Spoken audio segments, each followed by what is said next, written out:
Hey, folks, today's Thursday, February 1st, 2024. Coming up on Roland Martin Unfiltered, streaming live on the Black Star Network. I'm live here in Dallas for the installation ceremony for Reverend Dr. Frederick Douglass Haynes, the new president and CEO of the Rainbow Push Coalition. So we'll be having that. That begins in about an hour and a half, so we'll carry that live on the network. But the big story for us today, folks, the loss of a legend, Radio Hall of Famer Joe Madison, has passed away. He passed away peacefully last night. He'd been battling a reoccurrence of prostate cancer. We will talk about how critical the Black Eagle was to African Americans. Longtime radio show host on WOL out of Washington, D.C., later with Sirius XM Radio. And so we will dedicate this entire show to the Black Eagle right here. It's time to bring the funk on Roland Martin Unfiltered on the Black Star Network. Let's go. He's got it. Whatever the miss, he's on it. Whatever it is, he's got the scoop, the fact, the find. And when it breaks, he's right on time and it's rolling. Best believe he's knowing. Putting it down from sports to news to politics. With entertainment just for kicks, he's rolling. It's on go, roll, roll, y'all. It's Roland Martin, rolling with Roland now. He's funky, he's fresh, he's real, the best, you know he's Roland Martin now.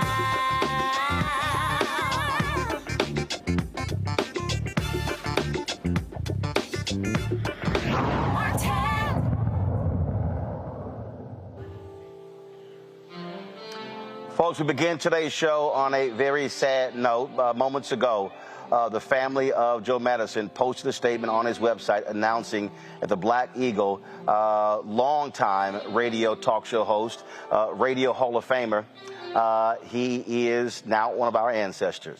Joe Madison, of course, a frequent person on not only my show, Roland Martin Unfiltered, but also on TV One's News One Now. He a huge voice, longtime NAACP board member. He has known folks all across the country, all across the world.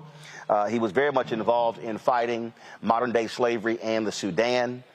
He announced a couple of months ago that he was not coming back on the air, takes some time away because he had a reoccurrence of prostate cancer. He had previously battled prostate cancer, and it came back. On November 14th, when I had my birthday, Joe let us know that he was definitely going to be there, but because of his illness, he was unable to come. And the statement came from his family that he passed away peacefully last night. So many folks obviously know about the Black Eagle. We heard him on Sirius XM radio every single morning. Those of you in Washington, D.C., listen to him on WOL AM radio AM as well. He was an absolute legend in this business. And again, we are saddened to report the passing of Joe Madison. Remember, it was several months ago, Joe was on the show talking about his book. He is someone who we often, look, we went so many places. He and I were always together doing something, emceeing different events together. And so this is certainly just shocking news for so many of us who knew him well. My panel today is Dr. Greg Carr, Department of Afro-American Studies at Howard University, Reese Colbert. She is the host of the Reese Colbert Show on Sirius XM Radio, and also Lauren Victoria Burke, Black Press USA out of Arlington. I'm going to start with you, Greg. There are very few people who earn the title of being an institution, of being a legend. And when you talk about talk show hosts, when you talk about black talk show hosts, Joe Madison absolutely was one of the best.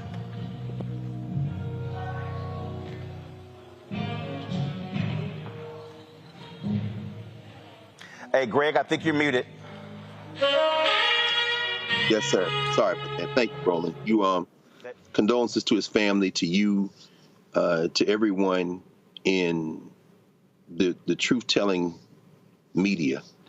Joe Madison is a generational link, and so his ascension to ancestorhood really speaks to, the strength of that chain.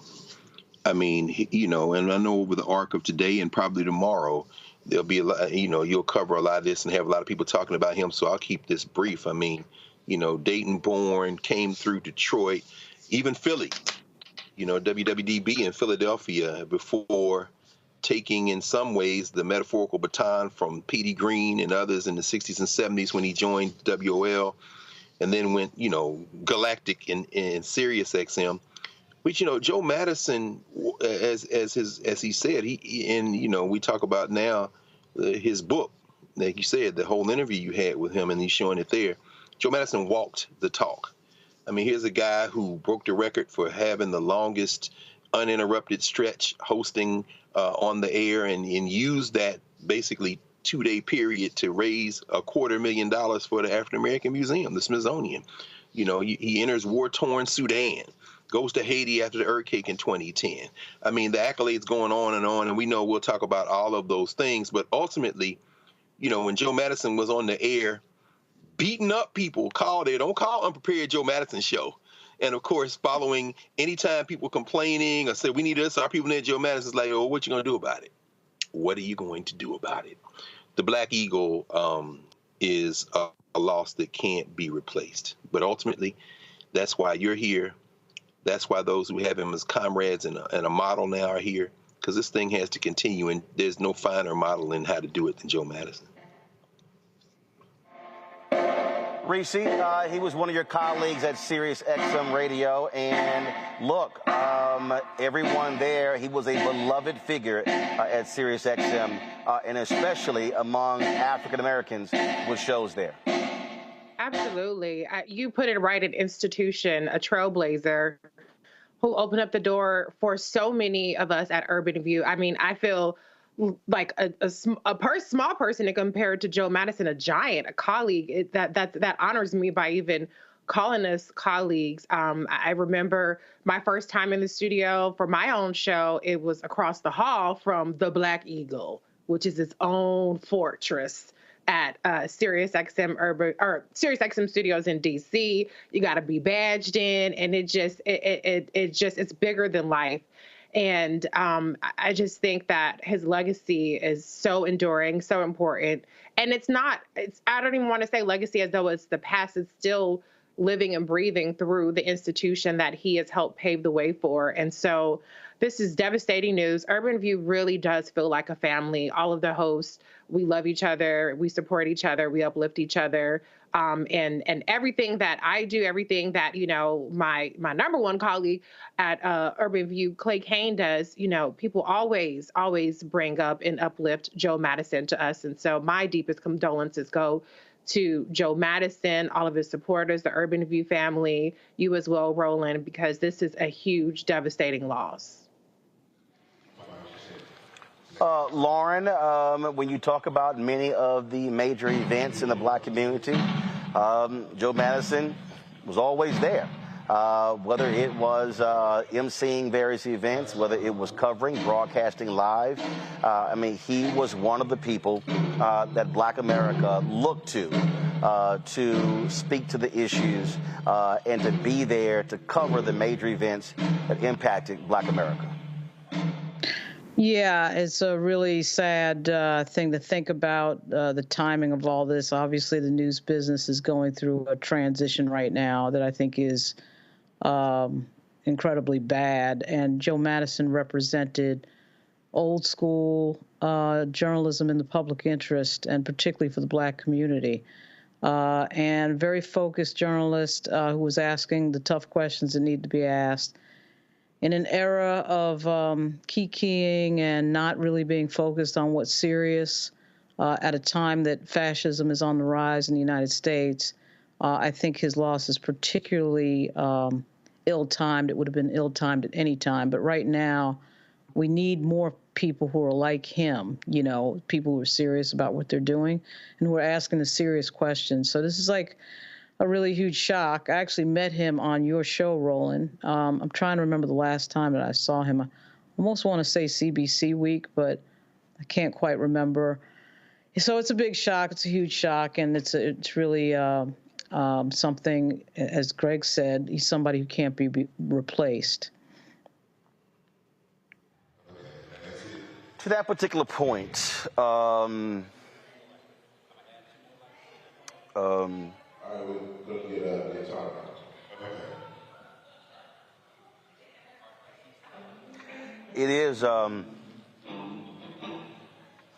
it is difficult because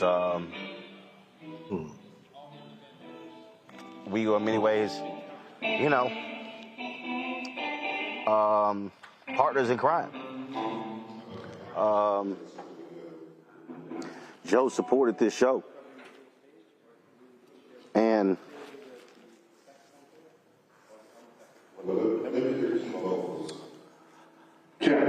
every time he would give to the show,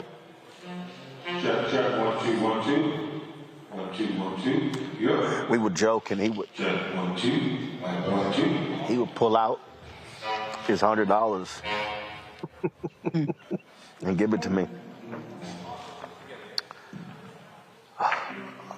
As I think about it, the last time I saw him was at the Dionne Warwick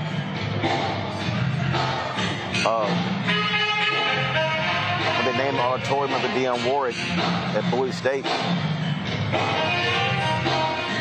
I can't remember, it was last year. And Joe was going to take an Uber home. And I told him, I said, Joe, I'll drop you off. And we were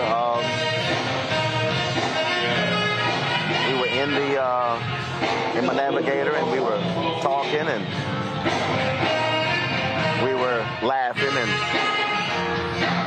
talking about black issues and black-owned media. And him and his wife, Sherry, had moved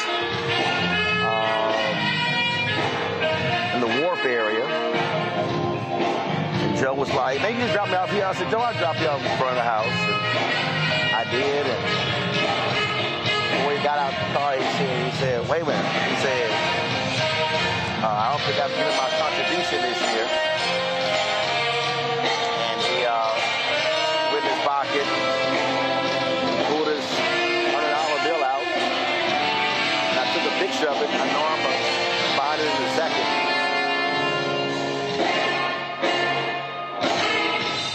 But the thing is that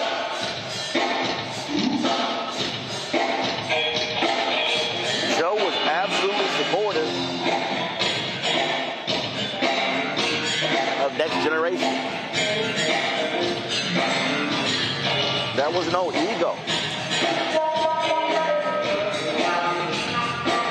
It wasn't competition. He would always tell me how much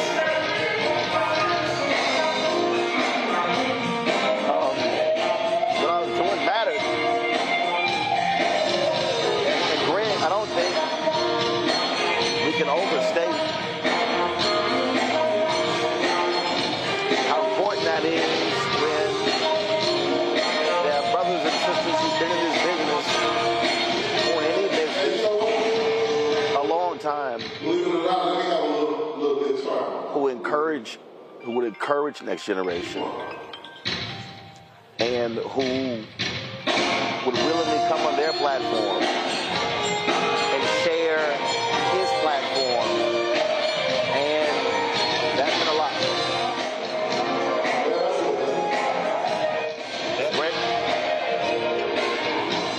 Yeah, that really gives that's really the meat of it, Roland. I mean, watching the two of you all interact, I remember this was maybe about 13, 14 years ago. It might have been the first time I met Joe Madison. It was at Sidney Rabeau, his annual party, then President Howard, at his house. And Bernie Sanders was engaged in that long filibuster. That was December, I guess, 2010, 2011, I forget. But anyway, and I left the filibuster and come to the party. I'm like, man, is anybody watching this filibuster? Joe Madison, I believe you. Nobody else was talking about it. And I remember being struck by the fact that this is somebody analyzing what's going on in real time. And I never encountered him. It's like being with you. You never encounter him when it's not about the business, and the humility is at the center of it. And not only the willingness, but the eagerness to support everybody. Him and Dick Gregory, so close, of course. You know, you would see them together. And then, of course, when Baba Dick passed, and you know, here's Joe Madison in the middle of those rituals and everything. But thinking about the fact that he was so humble and moved so circumspectly that you could leave a conversation with Joe Madison thinking, damn, that's Joe Madison, but it didn't hit you that it's Joe Madison. He's so matter of fact about it. I mean, here's a guy who went on a hunger strike while he was fighting prostate cancer the first time, so I'm willing to die. We got to get this voting rights legislation passed.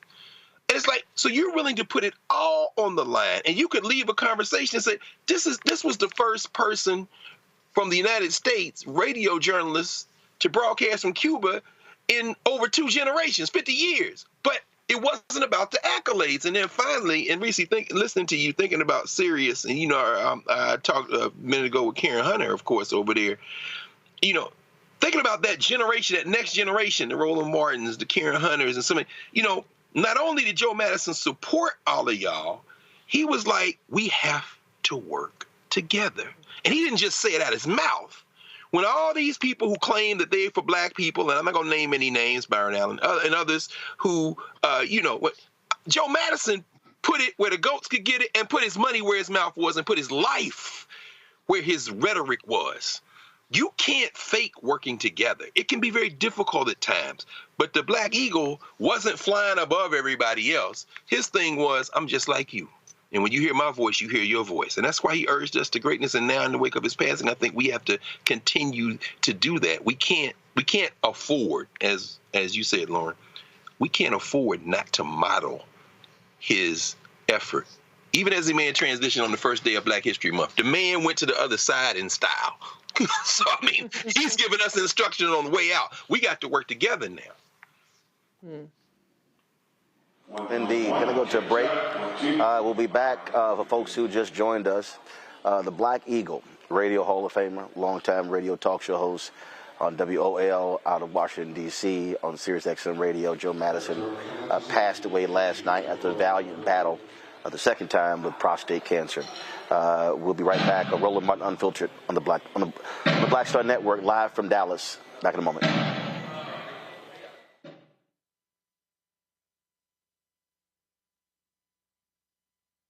When you talk about blackness and what happens in Black culture, we're about covering these things that matter to us, speaking to our issues and concerns. This is a genuine people-powered movement. There's a lot of stuff that we're not getting. You get it, and you spread the word. We wish to plead our own cause. Too long have others spoken for us. We cannot tell our own story if we can't pay for it. This is about covering us. Invest in Black-owned media. Your dollars matter. We don't have to keep asking them to cover our stuff. So please support us in what we do, folks. We want to hit 2,000 people, $50 this month, raise $100,000. We're behind $100,000, so we want to hit that. Y'all money makes this possible. Checks and money orders go to P.O. Box 57196, Washington, D.C. 20037-0196. The Cash App is $RM Unfiltered. PayPal is R Martin Unfiltered. Venmo is RM Unfiltered. Zelle is Roland at RolandSMartin.com. Next on the Black Table with me, Greg Carr. We look at the history of emancipation around the world, including right here in the United States, the so-called end of slavery. Trust me, it's a history lesson that bears no resemblance to what you learned in school. Professor Chris Manjapra, author, scholar, amazing teacher, joins us to talk about his latest book, Black Ghost of Empire, The Death of Slavery and the Failure of Emancipation. He explains why the end of slavery was no end at all, but instead a collection of laws and policies designed to preserve the status quo of racial oppression. The real problem is that the problems that slavery invented have continued over time. And what reparations are really about is saying, how do we really transform society, right? And stop racial violence, which is so endemic. What we need to do about it on the next installment of The Black Table, right here on the Black Star Network. Hey, what's up? It's Sammy Roman. Hey, it's John Murray, the executive producer of the new Sherry Shepherd Talk Show. It's me, Sherry Shepherd, and you know what you're watching, Roland Martin Unfiltered.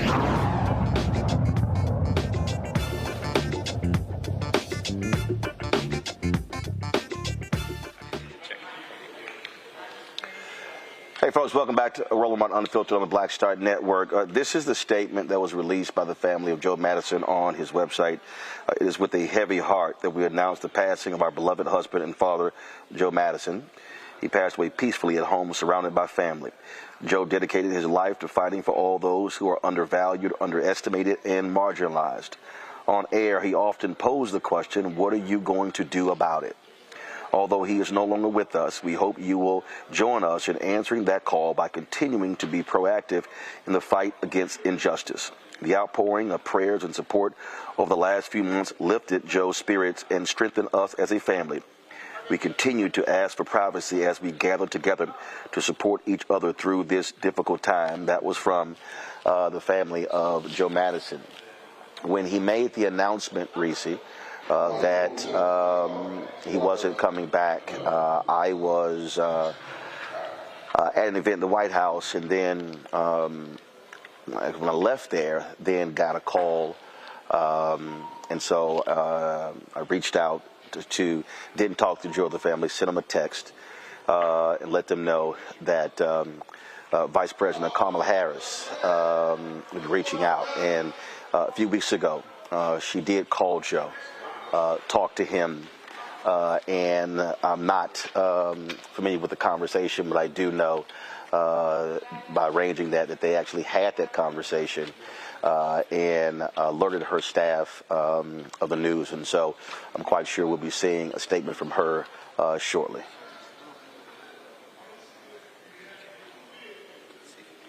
Had such a great affection for the Black Eagle, did his show multiple times. I believe as vice president as well. She did his show in addition to when she was a senator and before that. And so it doesn't surprise me at all that she would reach out. And I know from the times that she's reached out to me at various milestones or occasions that she's a person who's incredibly compassionate, incredibly empathetic, and a very soothing and affirming voice. And so I'm glad that she made that effort and honored him. I'm sure he was honored as well. And I look forward to seeing what she has to say to honor Joe Madison publicly. When we talk about being one and supporting each other, Lauren, when I was calling out then Speaker of the House Nancy Pelosi for her failure to do interviews with Black-owned media, I called Joe, told him that I was what I was doing, calling her on the show, posting on social media, where's Nancy? And he told me, he said, man, I've been asking for years and they won't book her on the show. And then he said that he said I would see her and I would say when you come on the show, and her people would never actually get it done. He said, so I'm standing with you on this. And so the next morning, Joe goes on the air, and he tells them what I was doing, calling out Nancy Pelosi. Literally, his phone rings and it's Pelosi's staff, and she was on his show in 48 hours. And he called me and he said, Roland, he said, man, he said, they would clearly listen and they immediately booked her on the show. He said, so appreciate you calling her out. And I never got the interview with her. And, she did one with Joe, did one with April Ryan. And even April called and thanked me and saying, hey, I've been trying for 2 years. You made it happen. And here's the deal. My deal was like, cool. I didn't get it, but if they got it, I was cool with it. But again, that was Joe saying, I'm going to ride with you. I'm going to call him out, too, on the air. Yeah, it really just goes to show you, his show was the last of the, I'm trying to think of somebody who's comparable. I mean, I guess if we get into numbers, but to me, this is a moment where you realize, of course, that numbers don't match, the level of seriousness that he was seen. He was seen as somebody that could move opinions and was a influencer in a much more serious way than a lot of the influencers that we see now. And to what he used to always say about what are you going to do about it, you're making that statement. Joe would make that statement all the time in an era where people, I think, have fooled themselves into believing that talking or just being on some platform that may have some numbers means something. And, Joe was, Greg really stole my thunder in his last comments, because Joe is a tell it like it is type of guy, a blunt, no BS type of guy. And my favorite thing about him is that he came along 40 years ago before the real influence of before corporate influence really started to impact the media, and he kept with that his entire career. You can see corporate influence's impact on the media all over the place, the subjects that don't get discussed, the things that get ignored, and obviously for Black radio that has been disappearing over the years, he became a more important platform with that. So that story really does not surprise me, because I'm sure that Pelosi's office recognized, exactly, pardon the pun, how serious it is to be on his show. And it's hard to imagine who fills that spot. I would guess that Karen Hunter probably comes the closest, but it's just something that we're missing in a lot of the platforms that we see out there. Is a really sort of serious bringer of issues, and who's serious like all the time, and is not trying to blend entertainment or infotainment with hard issues. And that's the thing about Joe. Mark Thompson joins us now on Roland Martin Unfiltered. Mark had texted me earlier, and then about 15 minutes later with the confirmation about the passing of Joe. And Mark, I alluded to this. We would all often be in the same places at the same time. So if I wasn't emceeing something with Joe, you likely were. And so we were all running in the same circles. Thank you for having me. Words that others have shared. Good to see Greg and Reese and Lauren, not under these circumstances, of course. You know, Joe and I were co-workers for years, first at Radio 1 at WL, and then at Sirius XM. And we all were often in the very same places, covering the same events and the same stories. And also often emceeing many events. I had reached out to Joe a few months ago. I had texted him, and he didn't respond right away, which was somewhat unusual, but we're all busy. I had no idea that the prostate cancer had come back. And when I texted him, he always liked to keep up with my son. You know, Joe was an athlete and a college athlete. And if there was one young person, I think Lauren talked about his support of young people. There's one young person he really believed in. It was my son. And I texted him about some of my son's college athletic exploits, and he didn't respond right away. But, you know, I figured he was busy. No big deal. And then I learned, like everybody else, that he was off the air, and he was dealing with this return of the prostate cancer. And so, you know, one of the things that's very painful for me at this hour, as it would be in any one of these situations, I was literally making plans. I've got to be in D.C. next week anyway. And so I was going to do what I could to get to see Joe. And the clock ran out, and the good Lord called him home to glory. And so, and we know that's where he is. Joe and I had a lot of experiences together, probably over at least Roland, at least the past 30 years. Not only going back to working together at WL, beginning there, when that was just 2 or 3 stations, not all the stations it is today. We were with Dick Gregory in a lot of the movements. We went to jail at the CIA around the crack and powder cocaine issue that the CIA was involved in. We were with Maxine Waters. We were with Gary Webb of the San Jose Mercury News, standing up against that because we knew what Reagan had done in terms of bringing that back to bringing that story back to the forefront. And so this is a loss, because he wasn't just a radio host. He used to call himself a radio activist. And that's exactly what he was. And then Joe's longevity, going back to being an organizer for the NAACP in Detroit, the influence he had there. In fact, another reason I had reached out to him, frankly, now that I recall, was that a mentor of his in Detroit had actually passed away, a brother by the name of Duke. And someone that Joe looked up to a great deal, and who was very supportive of him as he came along. Of course, he was on the board of the NAACP for a number of years. And when I called you earlier this evening, and if there was, in transparency, if there was something that was texted to me and to Ayanna Gregory, Dick's daughter, but we didn't know. And so we wanted to hopefully confirm that it wasn't true.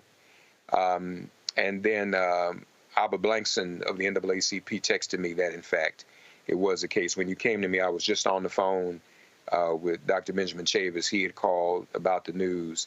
And, of course, they were both. Joe was on the board of the NAACP when Dr. Chavis was named the head of the NAACP back in the 90s. And so, you know, Joe had a very broad footprint in our people's struggle. And so this is heavy. This is a big one. It's something you know, he is irreplaceable. I mean, in our own respects, we all are. But Joe's longevity in the struggle, Joe being so prolific in so many ways in the struggle. I mean, he practically coined and trademarked the term underrepresented, undervalued, and marginalized. He said that every day. The hunger strikes that he did with Dick Gregory, I wasn't very good at hunger strikes because I was afraid I was going to pass out. But Joe was vigilant in all of those struggles, and he will certainly be missed. My heartfelt love goes out to Sherry, who has been recovering well from her own health struggles. God bless her. His children. Joe was a giant, but we're thankful, and we should all not simply mourn, but be rest assured as to where he is. He's outrun us to glory, and he deserves his crown. He talked about his work with the NAACP. Joining us right now is Wendell Anthony, president of the Detroit chapter of the NAACP. Wendell, always glad to see Reverend Anthony. Always glad to see you and talk to you. I'm sure you've got 1,000 Joe Madison stories. Good evening, Roland, to you and to your guests. First of all, our prayers and condolences go out to Joe's family, Sherry and his children, and all those in the radio talk show activist world who believed and understood and appreciated the work of Joe Madison. It is true, Joe and I did have our own unique relationship. Joe was an activist here in the city of Detroit. He was an NAACP baby.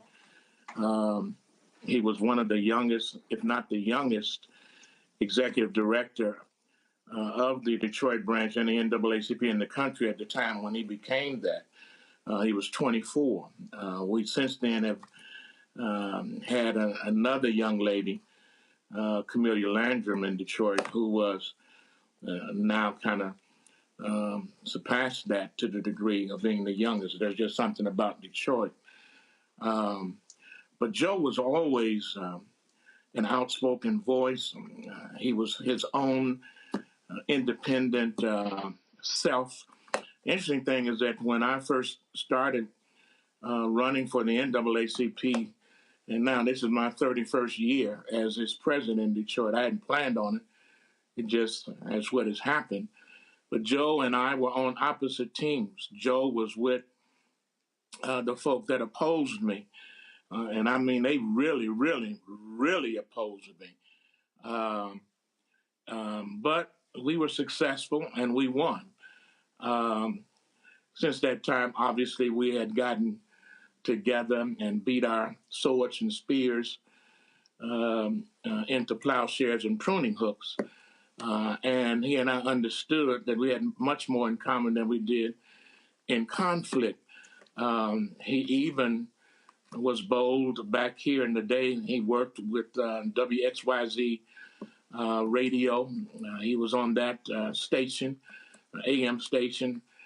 He was talking stuff back then along the racial and social justice lines. A lot of folk could not handle or appreciate that at the time period, but it was real. And he maintained that even when he went to the other stations.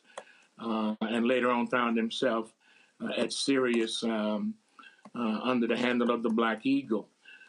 And certainly, I think the handle, the Black Eagle, is illustrative of who Joe Madison was and is. He flew high. He looked low and saw those situations of marginalized people. He exemplified the fact of the Almighty that though you have done it unto the least of these, you've done it unto me. Joe spoke up for people who could not speak for themselves. The NAACP here in Detroit and elsewhere, but particularly in Detroit. And when he was on the national board, and I was on the national board, and I still am on the national board, we want to make sure that the organization related not just to corporate America, but to the little folks in America. That's why the organization came into being. We dealt with people who were being lynched, who had no educational rights, who had no rights that white folk were duty bound to respect. That's why we exist. That's why we came into reality. And I think Joe was one that did not want us to forget that. I think that on his show, he talked about things that irritated and upset people, but he did that for a reason. He didn't want to make you at ease in Zion, so to speak. He didn't want to make you comfortable in your misery and acceptable of your agony. He wanted to shake you loose from all of that. That's why he often said, now that we hear this, now that we know what time it is, what are you going to do? That is a basic, fundamental Christian tradition. You know that, Roland. You are versed in Scripture. You know that it's not just important enough to hear the word. You have to do something about the word. What are you going to do about it now that you know it? You can't escape it. A lot of folk want to hear it, but then they don't want to do nothing about it. A lot of folk know we in a mess in America, but the question is, what are you going to do about it? A lot of folk know we need to vote, but are you voting? A lot of folk know that we need to have Black economic development in every area, but what are you doing to make sure that we have contracts and we have access and all those opportunities? And so I'm simply saying that Joe's voice was and is extremely important. The question is, what are we going to do now that that voice is no more? Who's going to step up and articulate the concerns that Joe articulated when he was behind that microphone? He didn't bow down. He did not take prisoners. Everybody wasn't comfortable with the way he talked and the way he moved and what he said, but he wasn't here to make you comfortable. He was here to make you uncomfortable. If you're comfortable, then you ain't going to do nothing. Only the uncomfortable people get charged enough to move and to make society uncomfortable enough so that society will move in a direction that it must. That's why John Lewis talked about, we need people to engage in good trouble. Good trouble meaning that what you do has a positive effect in terms of what we need to do. And Joe talked about putting it where the goats can get it. I mean, that's high. And goats go high. They on the crevices of mountains. And they don't need a whole lot of foundation. They just jump and move from place to place. So we need to do that as well. Roland, and to your listening audience, that we got a hell of a job in 2024. There are people that want to take us and put us back on the plantation. You know that. Well, I ain't going. I'm acknowledging right now, I am not going. I'm one who believes in the song that our ancestors sang, before I be a slave, I be buried in my grave and going home to my Lord and breathe free. They didn't bring us this far for us to turn back now. And for people saying it ain't nothing to get engaged about, nothing to vote about, nothing is going to change, you missing the boat. Everything changed. Ketanji Brown Jackson is a change. The folk that are in the cabinet of this man called Biden, with more Black people there, is a change. Lowering college tuition costs is a change. Healthcare expansion is a change. Saving your life from a demagogue who wants to deport you and take every right from you that you got is a change. Don't wake up on the day after and say, oh my God, what happened? I'm telling you now, you must happen to make sure that something bad and negative and crazy don't happen. If you can't do it for yourself, Do it for your children. Do it for your grandchildren. Everybody got to get in this game. And I think that's what Joe was about. That's what the eagle is about. The eagle flies high, but he sees real low. And he knows that certain things can't go. God bless our brother, our friend, our comrade in the struggle. We thank him for living his purpose and his life shone with purpose. And the question is, what are you going to do with the purpose that you've been given? Indeed. Reverend Wendell Anthony, President of Detroit NAACP, we appreciate you sharing your thoughts as we reflect on the life and legacy of the great Joe Madison. Thanks a lot. Thank you, brother. Mark, hold tight 1 second. We're going to go to a break. We come back. I want to talk about, and Greg and Reese and Lauren as well, I want to talk about the work that Joe Madison did fighting modern-day slavery in Sudan. He was doing this years ago, and he was pressuring U.S. presidents on this very issue as well. So we'll discuss that, folks. We're talking about Joe Madison, the Black Eagle, Radio Hall of Famer, passed away due to prostate cancer. You're watching Roland Martin Unfiltered on the Black Star Network.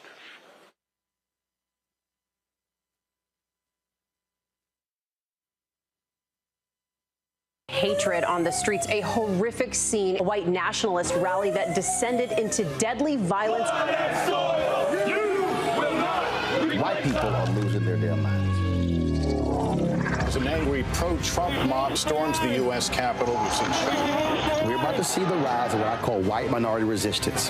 We have seen white folks in this country who simply cannot tolerate black folks voting. I think what we're seeing is the inevitable result of violent denial. This is part of American history. Every time that people of color have made progress, whether real or symbolic, there has been what Carol Anderson at Emory University calls white rage as a backlash. This is the rise of the Proud Boys and the Boogaloo Boys. America, there's going to be more of this. There's all the Proud Boys, guys. This country is getting increasingly racist in its behaviors and its attitudes because of the fear of white people. The fear that they're taking our jobs, they're taking our resources, they're taking our women. This is white fear.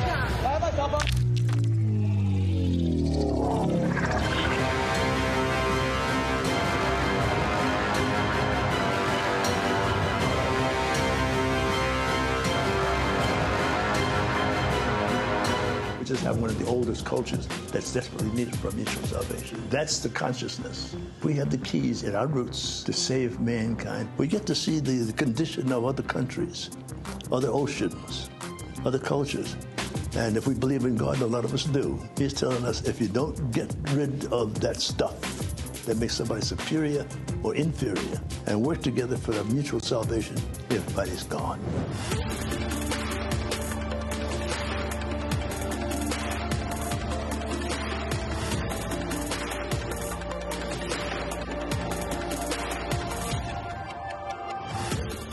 What's up? Geek Tony in the place to be. Got Kicked Out Your Mama's University, creator and executive producer of Fat Tuesdays, an air hip-hop comedy. But right now, I'm rolling with Roland Martin, unfiltered, uncut, unplugged, and undamn believable. You hear me?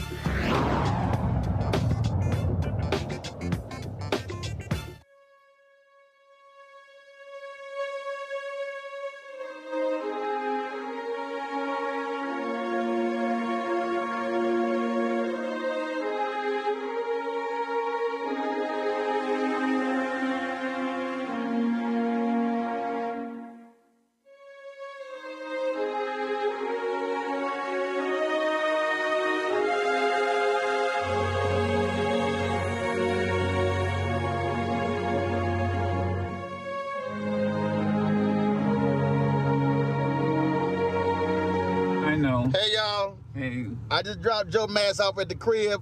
Just so y'all know, he is a contributor to the Bring the Funk fan club. So y'all need to be a contributor as well. Hey. Joe said he ain't mailing no check. Appreciate it, Joe. Oh, man. Appreciate it. God bless you. That was the last time I saw Joe Madison. That was April 1st of last year. As I said, we were at the Dionne Warwick dedication at Bowie State, dedicating the renaming of the auditorium, the Performing Arts Center after her. And I dropped him off at home, and he said, "Wait a minute, I need to give my donation." I said, "Hold on, let me get this on video." And people always, folks always kid me, Mark. They always kid me talking about, "Man, you always got your camera. You always shooting stuff." Well, one of the reasons why that's what I do. I document stuff, and it's always history, and you never know when you're going to need it. And I'm glad I did that. Also, guys, pull a photo up. This was a photo we took first, and then he remembered he had to, he said, "Man, I haven't given my donation this year." And so, again, he pulled $100 out and gave it to me. And he was, no, that's a photo, guys. That's the video. I sent y'all a photo as well. There's a photo of the two of us smiling in the car there. One of the things that Joe was really focused on, and I'm going to start with you, Greg, was the issue of slavery in the Sudan. I mean, this was something that he did hunger strikes. I mean, he pressed government officials. He went there. He helped free some folks who were enslaved. And it was one of those issues that did not get lots of attention in this country, but he made it a priority and made other national media outlets cover it. Yeah, and that's unfortunate. I know Mark knows a lot much more about this than I do. I mean, being there on the ground with him, the civil war in Sudan had stretched through the 80s into the 90s. The thug that was in charge of Sudan at the time, Omar al-Bashir, since deposed and gone.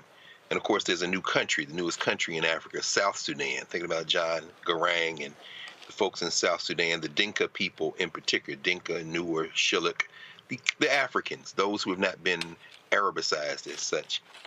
And that war, which saw the trafficking, human trafficking, particularly the trafficking of the government, with support of the government, these Janjaweed people and others kidnapping African people by the thousands. And of course, we probably have all heard the region of Western Sudan, then Sudan, called Darfur.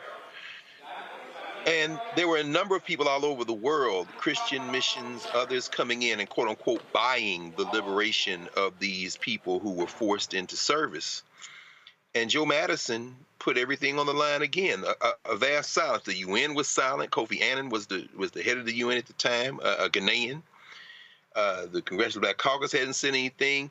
And, I remember there was an article in the Village Voice by Nat Hentoff, the famous jazz critic, back around 2001, called "The Black Eagle Swoops into Sudan." And Nat Hentoff said, nobody's saying anything, but this Joe Madison guy has gone to Sudan. He's in Sudan. He's back and forth. He has helped liberate over 7,000 people of African descent. And then Joe Madison put some of these South Sudanese, some of these Sudanese young people on the air, on Sirius, on his show. And you hear him talking about that. And eventually Jesse Jackson made a statement and other folk came in. But the United States of America's geopolitics, it wasn't necessary. They were in bed with this guy who was running Sudan. And no, they didn't like the humanitarian crisis, but we know that politics in this country, as most countries in the world, trumps the moral cause. And Joe Madison went right from the anti-apartheid movement to the movement to free those who were being enslaved in the Sudan. And that's just a basic overview. But as I said, Mark, our brother, knows much more about it than I do. Mark, speak about that again. Why was Joe so focused on this issue that he made it a national priority? Well, I think one of the reasons he did so was because no one else was talking about it. And as we all know, when you start talking about Africa and news from Africa, tragically, there's not a lot of interest. There's enough news every day that we could have an Africa Unfiltered with news 24 hours a day. And I remember when Joe got involved in what was going on in the Sudan, Greg was right at the beginning. It wasn't very popular, unfortunately. But he held his ground. He pushed the story and actually made it into a story that no one could really ignore. And so, I've been saying to people lately that if everybody, if I'm in a room full of people and everybody in the room picks just one aspect of our struggle and focuses on that one aspect, there'll still be a million other issues and crises for us to address. And Joe picked this one, and I think, quite frankly, because it was about our people in Africa, one. Two, because it was so largely ignored. I think he found something that he said, I'm just going to do this. I'm going to amplify something that no one else is willing to amplify. And it helped raise a generation's conscientiousness about what's going on in the continent. And right now, what's going on in Sudan is also tragic. What's going on in the Congo and different parts of Africa, what's going on in Haiti, those issues aren't getting the coverage that they should. But as Reverend Anthony said, who's going to step up in Joe Madison's place? Who's going to do what he did? This is the call now for others of us to take on some of these issues and amplify them. We're talking about Gaza. As important as that is, covering Gaza wall to wall. Hell, I just wrote a song about Gaza. And my daughter said, well, when are you going to write a song, Abba, about the Sudan and the Congo? And she challenged me. I'm not a songwriter. Mm-hmm. But the point is that there are issues that are facing our people right now today. Joe is an example of covering those issues that were not popular. And we need more Joe Madisons like that to cover, to protest, to demonstrate, to be active, to be activists around the issues that are affecting the continent, affecting the motherland. And Reese, this is the thing that it's hard for some people to understand. And look, I totally get the radio shows out there that talk about the latest celebrity, that talk about Nicki Minaj beefing with Meg Thee Stallion, people talking about the Cat Williams interview on Club Shay Shay, talking about Glorilla or what somebody else is doing. And Joe and I used to always laugh because he was like, I ain't got time for that crap. He said, we got way too much important stuff. And this is why you must have black folks behind microphones who are willing to talk about the stuff that others don't want to deal with. And it may not be sexy and it may not be trendy, but it's absolutely about life and death. It truly is. And there's an appetite for it. There's a huge appetite for Black people to be treated like intelligent human beings who are citizens of not just the United States, but of the world, and want to be informed and want to be active and civically engaged. And that is where Joe Madison really found a deep and devoted following, and he helped move the needle on so many important issues. And so it's important, and it feels especially tragic to have this loss in 2024 in this important election year. We know how Joe felt about voting, his hunger strike, as Dr. Carr mentioned earlier, to get voting rights. And with all of our rights under attack, or citizenship under attack, the biggest platforms that are getting attention, Black platforms, are those who are ill-equipped to counter the white supremacy that's being platformed and normalized in their face, like The Breakfast Club, who had Nikki Haley and Vivek Ramaswamy and others on there. It's a shame, but irrespective of what others do, we all who have a platform, and Joe is the ultimate epitome of this, have a responsibility, and we have the capability to tell the stories that aren't being told. We have the ability to move the needle. We have the ability to be thought leaders and not followers of what's trending, not followers of what the algorithm is saying people want to hear, but to actually push the conversations into the public sphere that need to be had, and push politicians. Because it's not about who has the most number of followers or who gets the most likes and retweets. It's about the people like the Pelosi's who are listening, getting this free political insight and commentary and advice that many of us give on Black media to these politicians to better them and push them towards what needs to happen. And so, we all have big shoes to fill. We can't placed him. But I think, as Lauren said, we have the blueprint to follow to make sure that we're having these important conversations, not just what everybody is talking about, but what we need to be talking about. You know, I was sitting here, someone had sent me a text message. Lauren, I said, I think the last time, we've done a lot of these memoriams. I've lost some great folks that I've known, Harry Belafonte, Richard Roundtree, Randall Robinson, and others. But I told somebody, I said, I think the last time that I actually shed tears was when George Curry had passed away, and knew him well. And I was thinking about George, and I was thinking about Joe, and they knew each other well as well. I mean, these were two individuals, one a radio personality and activist, one a journalist, who were hardcore about the business, who were hardcore about telling our stories. And that's what we have to have. And we have to, the reality is we have to create the space for the next generation of voices who are serious about this, because we've got enough fluff out here. We've got to have avenues and individuals who understand why the news matters and who are willing to also challenge black leadership. Yeah, absolutely. And he was definitely willing. Joe Madison was definitely willing to challenge black leadership.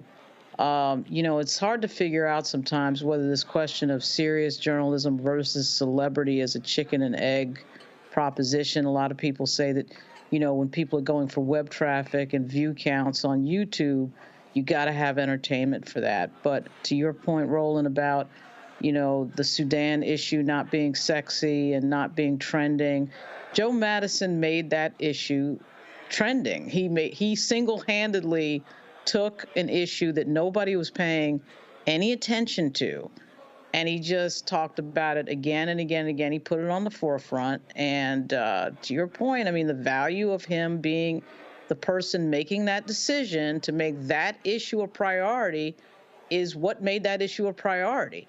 So, there's plenty of view hours out there for all sorts of topics, but what is certainly lacking in journalism today, as we see so many journalism platforms failing and cutting jobs, from the LA Times to the Messenger, what's lacking is investigative, serious discussions about something that is life and death, like the Sudan issue. There's so many others out there. And again, Joe Madison's form and style of journalism is exactly what we're missing and what we need right now. And that's why this is a huge moment, a huge turning of the page, and sort of an end of an era at the exact time that journalism is really, I think, changing into something else. Indeed. Mark Thompson, I appreciate you joining us. We'll be chatting with you over the next few days as well as we get details with regards to funeral service for Joe. I appreciate it. Thanks a lot. Let me just say one other thing, and God bless all of you. Long live the spirit of Joe Madison. We want to remind everyone, Joe was from Detroit, and so he was very close with all the folks in Motown, close with Queen Aretha Franklin. You alluded to earlier, close with Dionne Warwick. But the thing we have to remember, there were the four tops. Joe was the honorary fifth top. That's how close he was to Levi Stubbs and the Four Tops and to the whole Motown scene. So we got to lift that up. Joe Madison was the fifth top. Joe, we miss you. We love you, and we just going to keep on holding up the bloodstained banner as long as we can. I'll see you in the morning, brother. Mark, thanks a lot. Going to a break, folks. Roland Martin Unfiltered right here on the Black Star Network. As it relates to health care, joining me this week on Washington Watch, Robert Trainum, host of Roll Call TV on the Comcast Network, Deborah Mathis, always so shy and quiet, BlackAmericanWeb.com contributor, a newbie to our panel, Michelle Bernard, MSNBC contributor and president of the Independent Women's Forum, and my dog, the Black Eagle, Joe Madison, talk show host on Sirius XM Radio. Folks, welcome to the show. Good to see you. We'll try not to haze you too much, Michelle. We always do that the first time. On Capitol Hill this week, and it's real tense. It's real tense. Every time there was a vote on anything, when they came up, it was like...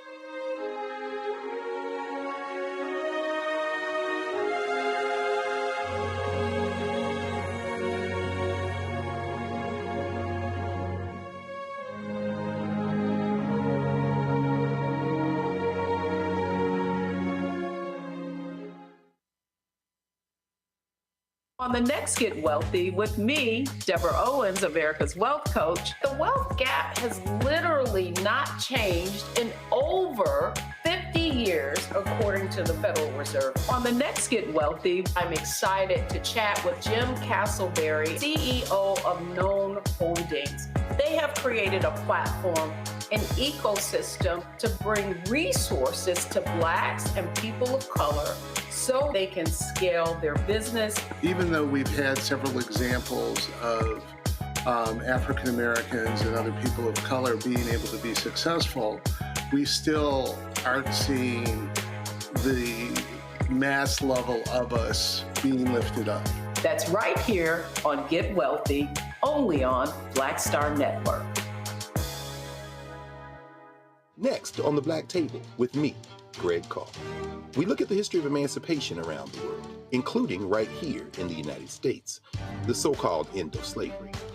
Trust me, it's a history lesson that bears no resemblance to what you learned in school. Professor Chris Manjapra, author, scholar, amazing teacher, joins us to talk about his latest book, Black Ghost of Empire, The Death of Slavery and the Failure of Emancipation. He explains why the end of slavery was no end at all, but instead a collection of laws and policies designed to preserve the status quo of racial oppression. The real problem is that the problems that slavery invented have continued over time. And what reparations are really about is saying, how do we really transform society, right? And stop racial violence, which is so endemic. What we need to do about it on the next installment of The Black Table, right here on the Black Star Network. Hey, what's up, y'all? I'm Devon Frank. I'm Dr. Robin B., pharmacist and fitness coach, and you're watching Roland Martin Unfiltered.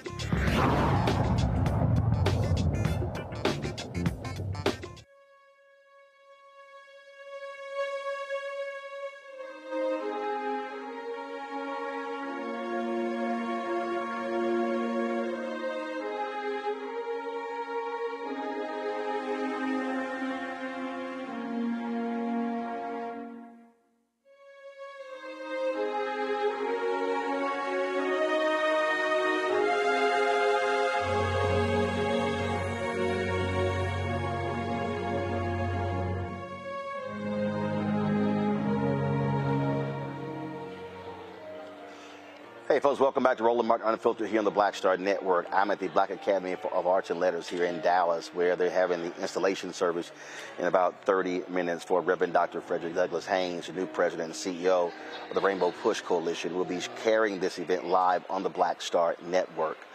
So look for that in about 40 minutes when it's going to begin. I said Joe appeared on this show several times, but he appeared a lot on my News One Now, my TV One show, Washington Watch, which ran for 2009 2013. In fact, it's crazy. I mean, just the other day, I was literally going through my archives, and I was coming across the first episodes because TV One celebrated its 20th anniversary on MLK Day, and I pulled up the first episode of the show. And I looked at a bunch of other photos that I had in my archives, and it was like Joe was on a number of those panels, so it seemed like he was on the show all the time. And here is one of the appearances where we were talking about black organizations. I love to study the civil rights movement. And what I thought was interesting, and part of this whole thing we're doing, Black Power, Ebony Magazine, is the whole focus on 2010 is the whole notion of Black Power. Yep. When I interviewed Reverend Al Sharpton, he talked about staying in your lane. The beauty of the civil rights movement is different folks stayed in their lane. That is, the Urban League had their role, NAACP had their role, Legal Defense Fund had their role, SCLC had their, everybody had their own lanes, but that's how things actually got done. But the lines are obscured now. But I think the problem now is, April, you have black organizations all trying to do everything, education and healthcare and economics and civil rights, and nobody seems to be just in their lane, locking and loading. And see, and that's the point. It's about education, but it's far more than that. We have so many disparities in the minority community, and particularly the African American community. Education is the key to unlock the door to so many things, but at the same time, you have disparities in prison populations, you have disparities in health, you have disparities all across the board in so many things. But here, in jobs, particularly right now, but you know, in talking to many civil rights leaders and black leaders that I do quite a bit, they are going through a shift right now with this new president. And it's the same kind of situation back in 1963. You know, African Americans are still looking for first-class citizenship, although there is a black president. The shift is many of the black leaders said, look, we have a black president. We're looking for that compassion that we didn't get from the other women, from the other presidents. Hold on. But wait a minute. They're saying we're looking for that compassion. President who happens to be black. But actually, wait a minute. Wait. On the notion of black power, though, I'm going to shift the black issues. They are concerned. They're shifting. But here's what I think is the greater issue. And because in our previous panel, we dealt with political power and President Obama. I think the problem in terms of the organizations is they don't know how to connect to this this generation. See, this generation is sitting here saying, I want to be involved, I want to be engaged, but it seems the organizations don't know how to necessarily connect with them. And so the reason the NAACP and the Urban League have been around for 100 years is because they have survived from generation to generation.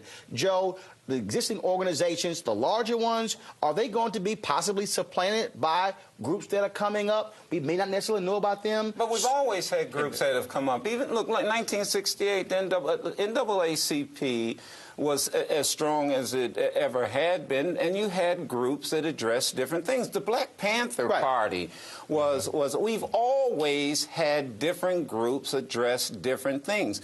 Let's go back to this issue of power. Integration. What is integration? King said it. It is the sharing of power, resources, and responsibility. Those three things. Education, and he hit it right on the head, is the new currency of the globe.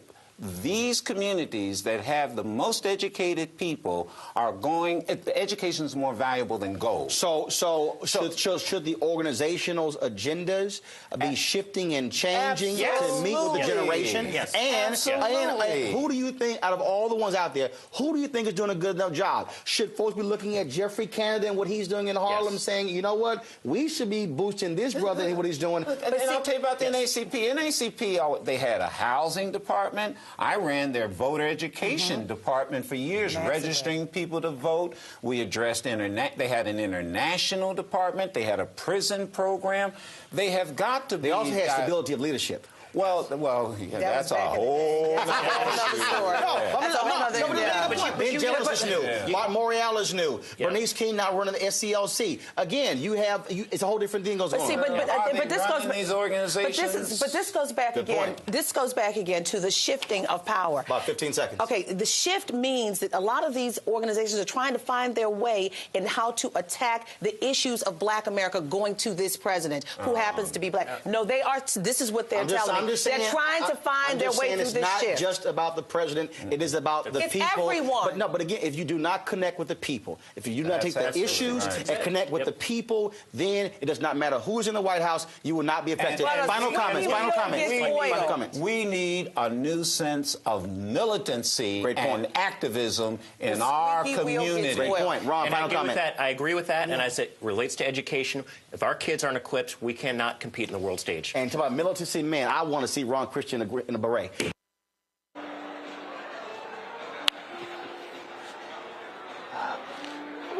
Oh, man, we had some feisty conversations back then, just as we do right now. Final comments with my panel. Lauren, I want to start with you, the Black Eagle, Joe Madison.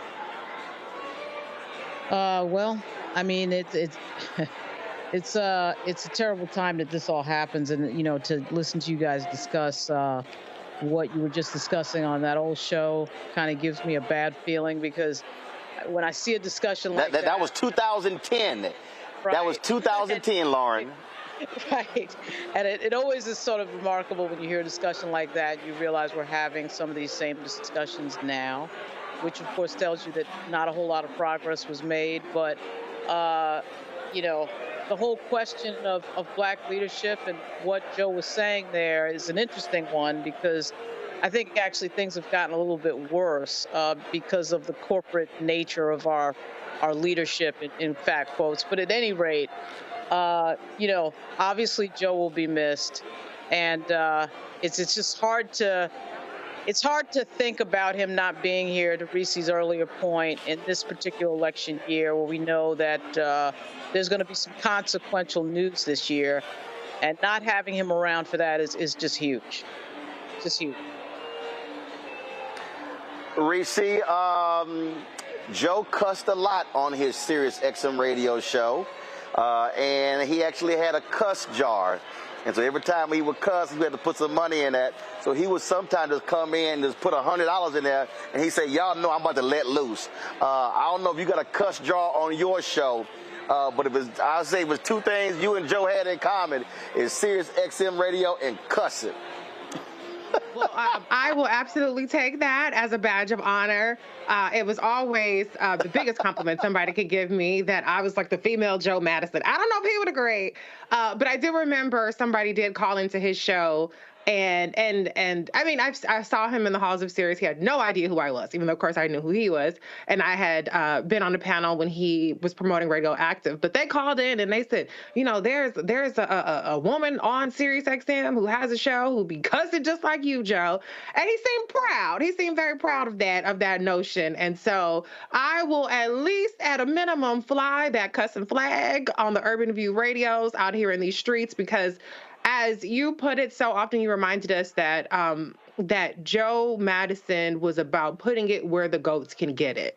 And I think that beyond the delivery itself, the important thing is reaching the people. And the important thing is not sitting here just to pontificate and feel really good about yourself because you just letting people know in your own way. If it doesn't reach the people, if they're not getting it, then you're just talking, blowing hot air. And so I think that is a lesson for many of us, is to stay authentic, stay true, but also really respect your audience and bring them along with you. If you're not really reaching the people, then what are you doing? You know what I'm saying? That doesn't mean bring yourself down a level, because your audience is probably smarter than you give them credit for, but it just means that is the ultimate goal, is to move people and to really resonate with people in a way that is going to make everything better for us, because we need each other. We can't do it alone in this environment. Dr. Greg Carr, Joe Madison was well read. He was someone who was very highly intellectual, was a running buddy of Dick Gregory. In fact, he led the fundraising efforts to get Dick Gregory his Hollywood Walk of Fame star. We were there in California for that event as well. I think I did a Q&A with Dick Gregory on stage. Just your final thoughts about the Black Eagle, Joe Madison, now being an ancestor. Roland, just listening to this show, listening to you, watching those clips, I agree with Lauren. It reminds me that, Wade Nobles, the psychologist, once said that power is the ability to define reality and have other people accept your definition as if it was theirs. We have the potential for power, but in order to get that power, we have to do what Reese said. We've got to speak to the people, and the people have to speak with us and listen to us and move together. Joe Madison was an intellectual. But when we think about it in terms of continuity, you sitting there talking with Mark, he's a different generation.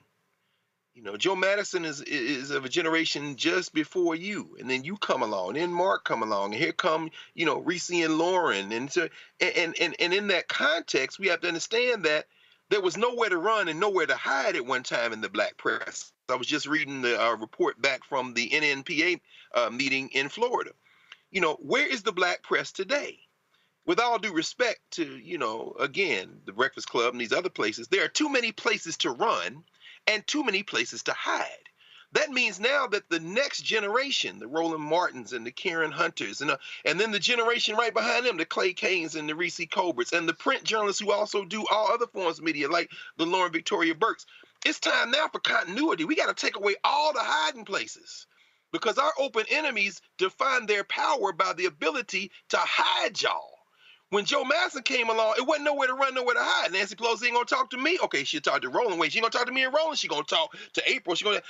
Guess what? It's time out for these solo acts trying to push their brand.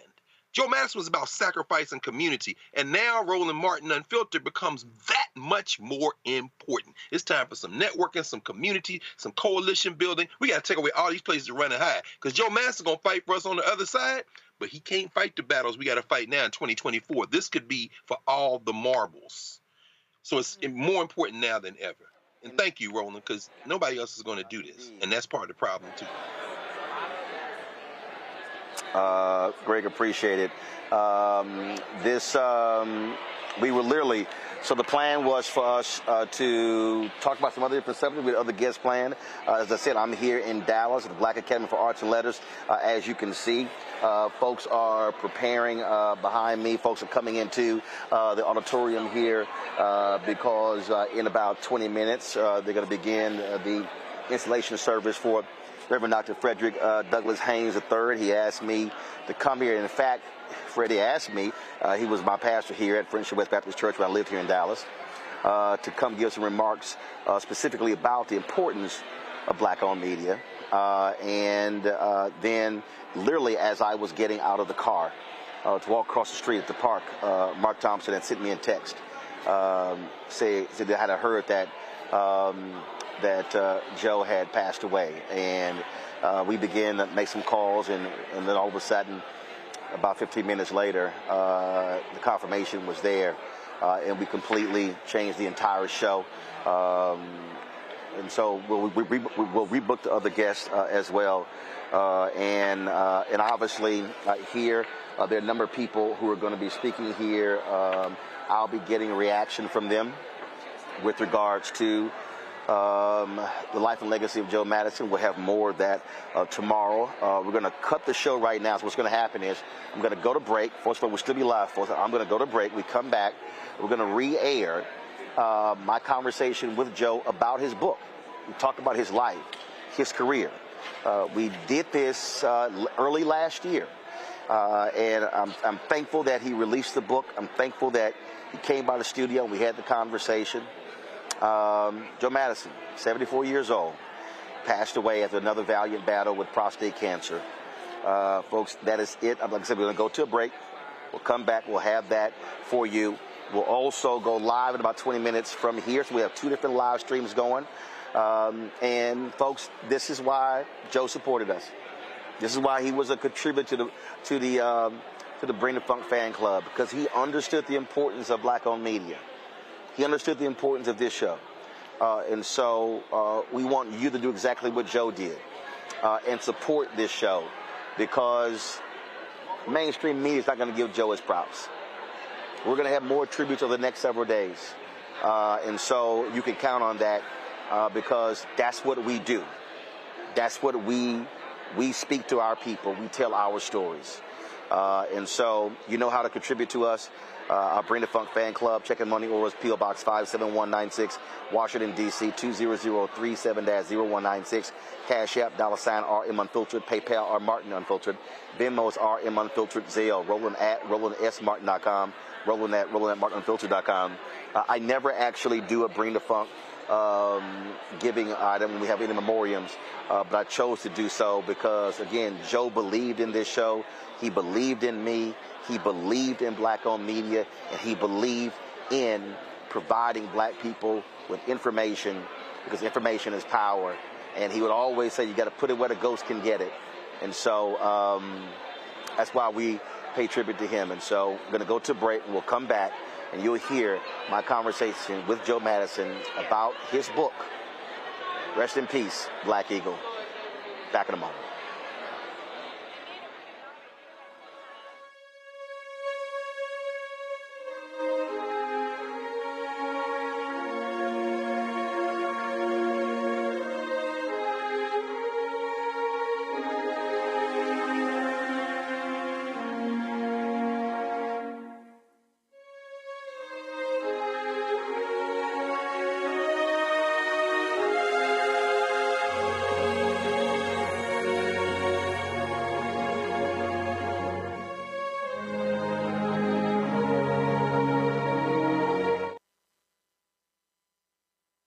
On the next A Balanced Life with me, Dr. Jackie, how big a role does fear play in your life? Your relationship to it and how to deal with it can be the difference between living a healthy life, a balanced life, or a miserable one. Whenever the power of fear comes along, you need to put yourself in that holding pattern and breathe, examine, find out if there's something that your survival instinct requires you to either fight or take flight. Facing your fears and making them work for you instead of against you. That's all next on A Balanced Life on Black Star Network.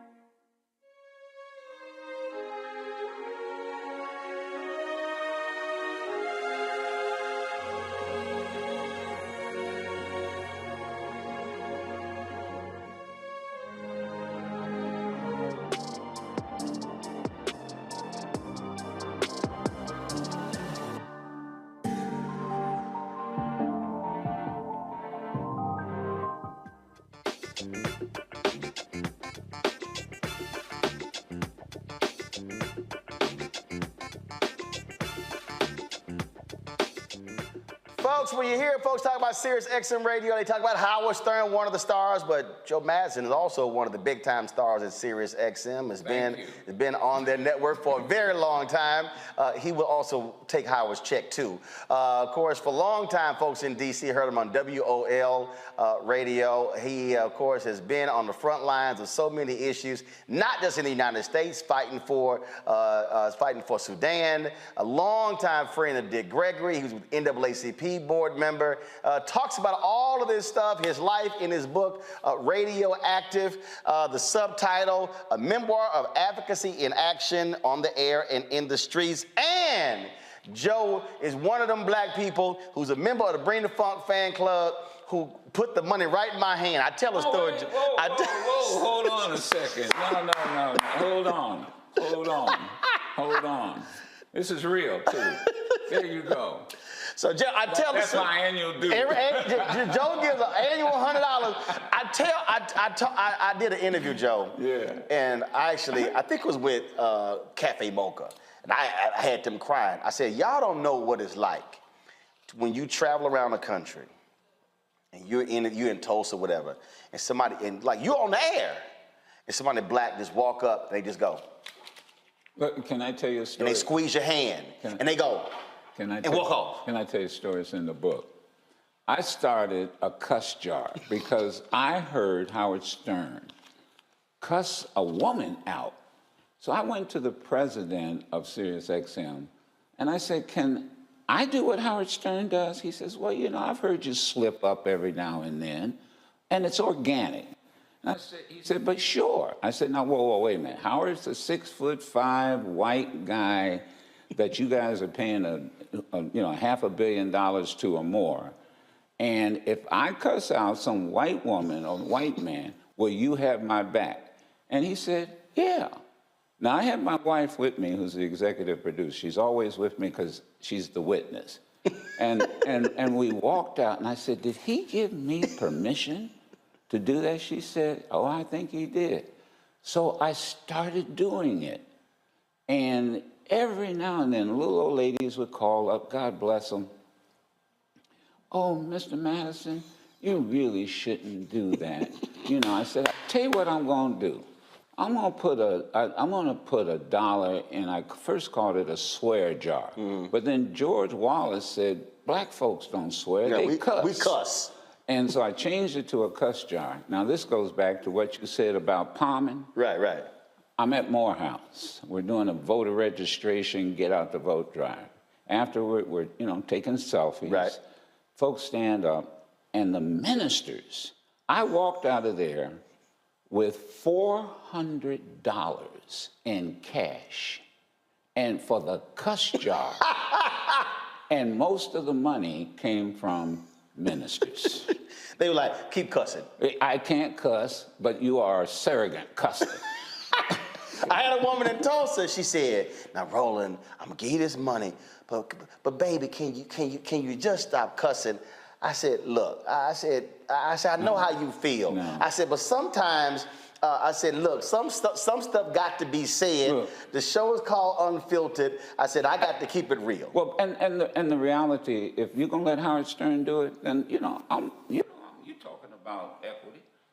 Now, I mean, I cuss. Now, I don't cuss like Reese cuss. No. Reese. Yeah. Reese cuss. Oh, is that right? But see, and every now and then I have to invoke Jackson, man. Samuel. But look, people. Is two. Who? Before I met Reese, there were two people who I thought. First of all, I thought before I met Jennifer Lewis, Sam Jackson was the absolute king of motherfucker.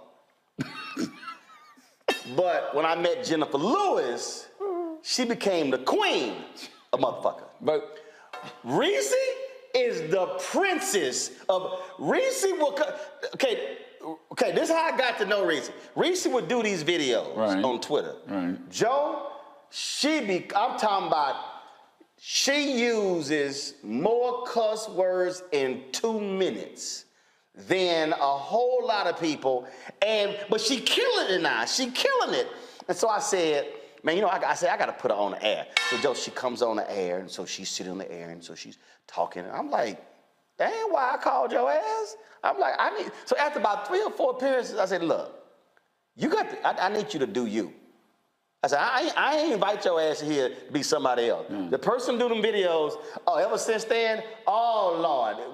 What my girls say, let your freak flag fly, let your cuss flag fly. Well, it goes back again. In the book, I have a chapter about success. And there was 3 things that I was told. Be original, be authentic, and then be daring. And when you look at folks, and particularly in our business, what you're doing, for example, nobody does this. It's original. You're authentic. When you see Roland Martin, you get Roland Martin. Your guests are all authentic. That's really the formula of success. But I say this, Roland, one of the thing I wanted the book to do was to be in my voice. And that was one of the most difficult things I had with the editor and Dr. Canton, because they started writing it in their voice. And I always go back to what somebody said about Malcolm X and Alex Haley. Because Malcolm used to have to kind of shake up Alex Haley. That's not the way, that's not what I'm thinking about. So I wanted it to be in my voice. The other thing I wanted was people to understand that you use your platform, and I always remember something else. There's a chapter in there that the late Professor Ron Walters said, and that was he gave a lecture, and a student asked, he chastised students about moments. You go in, you have a demonstration, you leave. Go back to the campus, go back to wherever. You just had a moment. What movement? It was a moment. It was a moment. And so one student said, well, Professor, what's the difference between a moment and a movement? And he said, sacrifice. All movements in human history require sacrifice. And sometimes that's what you do. I had to sacrifice a job. I tell this story in Philadelphia. My first full-time talk show, I moved from Detroit. That was my political base. Children were born. I moved everybody to Philadelphia. And I was doing a show, now get this, midnight to 5:30 in the morning. And I was only black. And I had the program director and the owner tell me, now this is after. In Philadelphia? In Philadelphia. We're getting too many calls and letters, because this is before social media. You're talking about black folk too much. And so, you know me. So the next day, I decided, you know what I'm going to do? I'm going to interview 2 people, different viewpoints. So it was Ron Brown, because he was running to be chairman of the DNC, the first black chairman. So I had Ron Brown on 1 hour, and then the next hour, I interviewed Louis Farrakhan. I was gone. and you say y'all want to see black? And then when I came to when I and all of this is in the book. So I'm doing a TV that Geraldo was. This is when the first beginning of talk radio. Right. And there was this argument about black folk, and talk radio, but there weren't a lot of black folk. And the program director of WABC, Geraldo asked him legitimately, "Why don't you have any black folk in New York, and you don't have a single black person?" And he said, "Oh, well, we have to think about it." And then somebody spoke up and said, "Well, you do have a black person." And I can't remember the man's name now. And he said, "Oh, well, we don't think of him as black." And that debate is what sort of got me into Washington. And because the program director said, "Well, if they don't want you in Philly, we want you in Washington." But I did say this. I'm not going here and replacing another black. See, they have one black person. And I said, so if you're going to hire me and fire her, then I don't want the job, because I'm not going to play that game. Right. This is, and you know, it's about sacrifice. And then take your platform, and you do this all the time. Go to a war zone in Sudan. I swear I asked, and Geraldo can be upset if he wants to. I've been in that war, South Sudan, had gone back and forth at least 6 times. I kept asking people who had more resources than I had, come with me. I mean, he asked me, well, can we get in and out of South Sudan in a day? What hotel are we going to stay in? Excuse me, we're sleeping in the bush. It's a war going on. Yeah. You know, he just walked away. He just walked away. And I think at the time he was with ABC. And then I've had some brothers who I've asked to go with me, and they would say, well, there's a war going on. You don't see the folks at CNN. Everybody's clamoring to get over there because there's a war going on. And the other final thing I wanted people to understand in the book was people tend to look at us as we are now. Right. They see you. They say, oh, man, he's got a nice suit on. Brother, I was not born with this suit on. Right. I always say, no. Everybody want to talk about Bishop T.D. Jakes today. They don't want to talk about when he was digging ditches in West Virginia. Or when I was 10 years old, my grandfather hauled trash. That's how he made a living. Separated metals, paper, and I worked with him. In those days, they called it a dump. Today, it's a landfill. And that's how I spent my summers. That's how I made my money in my summer. So in the book, I talk about going from working, and my grandfather saying to me, you don't like this, do you? What is there to like? No, hell no, I don't like this. And he said, well, then you got 2 choices. And that is you either go to the military, in those days he said the Army, or you go to college. But come 18, you're getting out of here. And I talk about in the book that I go from working in a dump to interviewing the first black president of the United States in the Oval Office. And so I just want people to understand that none of us in this business, first, all of us in this business have to use our platform. And that's what you were talking about all this evening. Yeah. You got to use, everybody can do something. And that's been my mantra. No matter who you are, everybody can do something. I can't do what you do. This place is, I mean, I wish people could see where I am. This is magnificent. Man, you ought to be renting this out to all kind of folks. But everybody... That's on the list. But everybody can do something. The thing that you talked about being talk radio, and the general public really doesn't think about this, how white folks absolutely dominate talk radio. Oh, yes. But not just talk radio, sports talk radio. Oh. And so how people, I tell people all the time, The media is the second most powerful institution in the world. First being? Guns, okay. the military. Yeah. Get the guns. Any coup is guns first, yeah. media second. Right. And just what you said is what you do with it. So you've seen other folks and how they frame stories and how they've talked about stories and how they've talked about individuals. The white loud Republican, how he dogging Phyllis Randall. No, we're gonna have Phyllis on.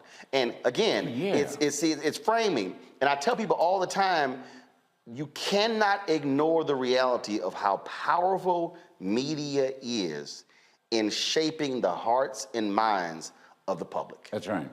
And the other thing I'll talk about, and that is, and this is what makes your show so fascinating and popular. You hear me say, put it where the goats can get it. Yeah, I tell people that all around the country. I said, as Joe Madison says, put it where the goats can get it. Now, that is, I came, you know, and I'm kind of intimidated with all these distinguished professors. I mean, I am absolutely, especially my man from Howard. Look at Greg. I am. But let me tell you, I came back from college, and I believe it was a Thanksgiving dinner. My grandfather, Clarksdale, Mississippi, no more than a 6th grade education. Wasn't because he was dumb. It was just what it was. Jim Crow as well, Jim Crow. And I'm trying to wax eloquently about this philosophy teacher and da-da. My grandfather looked, he said, Joseph, why don't you put it where the goats can get it? And I said, what the hell is he talking about? It's an old country saying. Goats eat down to the root. They go beyond the top and they go all the way down. And he said, if you can explain it to me so that I understand it, I imagine that teacher with a PhD would probably understand too. Right. And this is what irritates me about all of these talking heads that, you know, that you see on news shows is you know, I just wish they would somebody used to say, explain to me like I'm in the 2nd grade. It's real basic. Just basic. I mean, we used to always cross paths during Lou Dobbs' show when he was sane. When he was at CNN. People don't believe, but at one point he was sane. Lou Dobbs was absolutely sane. Then he had lobotomy and he lost his damn mind. Actually, it was talk radio that actually changed him. Yes, it was. It was when he got that radio show. When he got that contract with that radio. Because when he got the radio show, it was around the same time that Rush Limbaugh signed for $100 million. Yes. And Lou, that's what caused Lou to lose his damn mind. So we used to always do these shows together, and you're absolutely right. One of the things that made me so popular on CNN, I told it straight. That's right. I mean, I wasn't sitting here, and it was a trip because they tried to change my wardrobe. Really? Oh yeah, absolutely. They tried to change. They always wanted, you know, this is how we do it. I said, whoa, let me explain something to y'all. I ain't them. I remember sitting on the set one day, and Joel Klein with Time Magazine, we're sitting there. And someone said something. I said, no, I ain't him. I said, first of all, look at him. I said, he got dirt on his jacket. He wearing some khaki pants and this boring-ass blue shirt. I said, I don't know about y'all, but shit, I'm clean. That ain't me. I said, I ain't gonna never look like him. So I don't care what that, because I used to have a clothes rack that was in my office. I had suits, I had shirts, I had cufflinks, and I would be on the air daytime and nighttime. And they would go, you wouldn't change clothes? I said, oh, a brother can't wear the same thing in prime time he wore in daytime. So they were always trying to figure out. I said, y'all, I'm going to do me. That's right. And I understood the audience, how to speak to the audience. And the reason that thing I knew was a trip, 2008, the debates had already been scheduled. The first 2 debates, I had speeches. I wasn't in studio. Yeah, I heard you say that. And we lost the first 2 debates, CBS. So the 3rd debate, I had another speech. I'm flying from speech. The president worldwide calls me. I get a voicemail. Hey, Roland, it's Jim. Buddy, nothing urgent. Give me a call when you can. When the worldwide CEO call you and say nothing urgent, you know it's urgent. Yeah, you know it. So I knew exactly what. So I called my agent, Mark Watts, and said, Mark, we probably going to have to move that speech next week. I think He's telling me we need you. And when I called him, he said, we need you on set. Right. So I go on set, and that's when they had them huge panels. So they had about 10 of us up there. It was 9. It was 8 panelists. It was 9 panelists. It was 2 anchors. They had 8 seats. I was like, so I'm standing up. Like, well, and I was like, who gonna be the first black person to see me, who called me or sent me an email about me standing up? It was Spike Lee. Black man can't get a chair? So when the night was over, I was like, yo, what the hell was up with that? They said, oh, no. We wanted everybody to see that you were here. Yeah. Yeah. That's what they told me. Yeah. That's when you understand how you have an impact on people, and it's who you're communicating with. You have been doing that, but serious is one thing, but talk about, again, being in D.C. and dealing and talking just regular, ordinary folk, the folk like your grandfather, and how they have a commitment to say, we gonna ride with you, Joe. We got your back no matter what happens. I think you get to a certain point where they just can't deny you. Look, they know you're professional. And I think there's the other issue. I'll say this. They know you'll walk out the door. I mean, I will walk out the door. Can I add something, though? Not to get off that point. You were talking about Jackie Robinson. I think the piece you did was superb. I wanted to remind everybody that this summer, Rachel Robinson is going to be 100 years old. Indeed. And if you're going to talk about Jackie Robinson, you got to talk about Rachel Robinson. Mm-hmm. And I'll say this. This may tick a lot of people off. I said it yesterday at George Washington University. They have a Jackie Robinson project that they won't fund. The university won't fund it. They have to raise their own money. And I said yesterday, you know, maybe if Will Smith had just stopped and paused for a moment and thought about Jackie Robinson and what was said to Rachel in those stands. They called her everything but a child of God. And I said, and he had a bat in his hand. Yeah.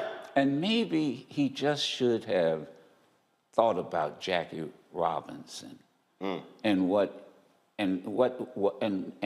was said about him and the woman he was married to until the day he died. Now, I know there's an argument about who should have slapped who or not slapped and that kind of thing. And I personally also think that there ought to be curriculum in every college about Jackie Robinson's legacy, because it was more than just baseball. Oh, absolutely. Absolutely. You know? I mean, you read his book, I Never Had It Made. He was a business person. I mean, the professors know better. And was hardcore and challenged his own Republican Party. And there's another issue too. I've been hitting on Fort Hood. Now, first of all, well, he was court-martialed. There is an effort and a petition to change the name of Fort Hood to the Jackie Robinson base. Really? Yes. Look it up. And by the way, so let's start with who was Hood. He was a Confederate general. He was a Confederate general who, by the way, quit the military.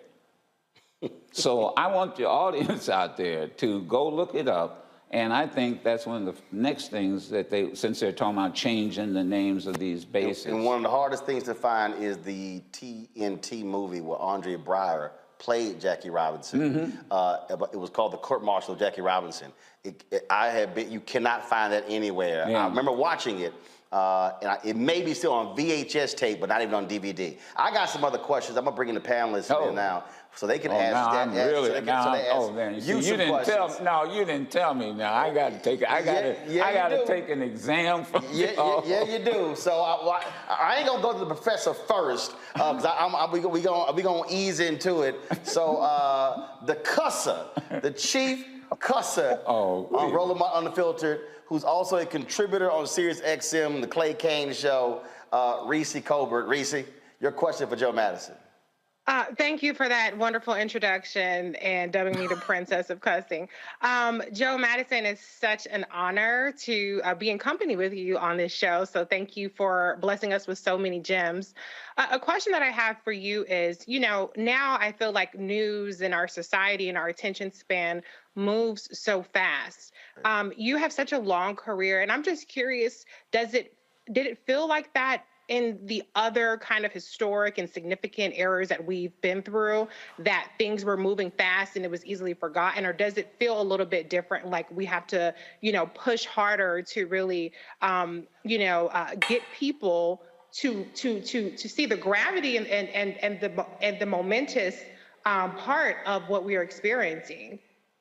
And I have to apologize. Putting into context, I didn't hear the first part. Putting into context this moment that we're in, all the different things that are going on.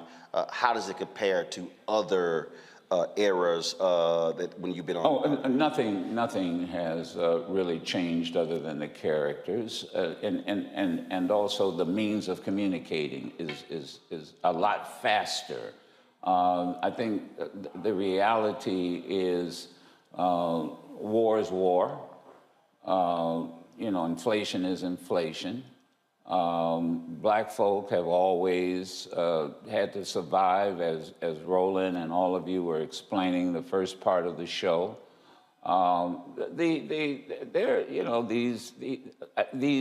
It's something, maybe the best way to put it, like putting it where the goats can get it.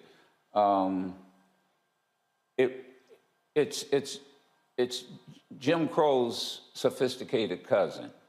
I always refer to him as James Crow Esquire. Same attempts to maintain white supremacy. No ifs, ands, buts about it. It's just more sophisticated. And they've learned a few tricks. But the reality is that it's just sophisticated.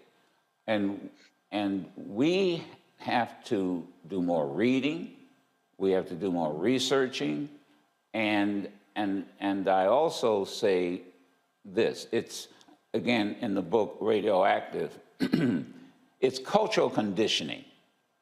Now, what do I mean by cultural conditioning? And you've been saying this all evening long.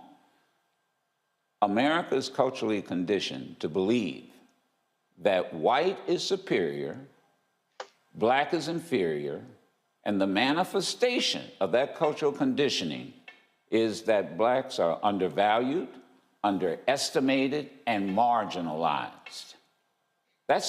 And some of us are culturally conditioned to believe, to undervalue, underestimate, and marginalize ourselves. When you were talking about the monarchs, you can have both monarchs and blacks in Major League. I mean, but we have to recondition our culture. And culture is the For me, I say reprogram. Yeah, but it's the same thing. Right. And culture is the hardest thing to change. Yeah. And in any country, culture is the most difficult thing to change. But see, what you said about when you talked about if Will had stopped and thought about Jackie Robinson, it's about being intentional. Just what I was saying, when I was picking shoes, I could have said, I'm gonna wear the white pair of shoes. No.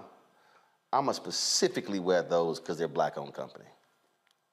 That means stopping yourself, thinking it through, taking that moment, thinking it through, no, I'm wearing these for a reason. And I think what happens is, we have gotten, first of all, I tell people all the time, we have to really not appreciate, but understand how powerful white supremacy was in terms of how it's so deeply ingrained into our psyche and white folks that, yeah, we can look at something, and I get it all the time where somebody's like, yeah, but we gonna get you a real show.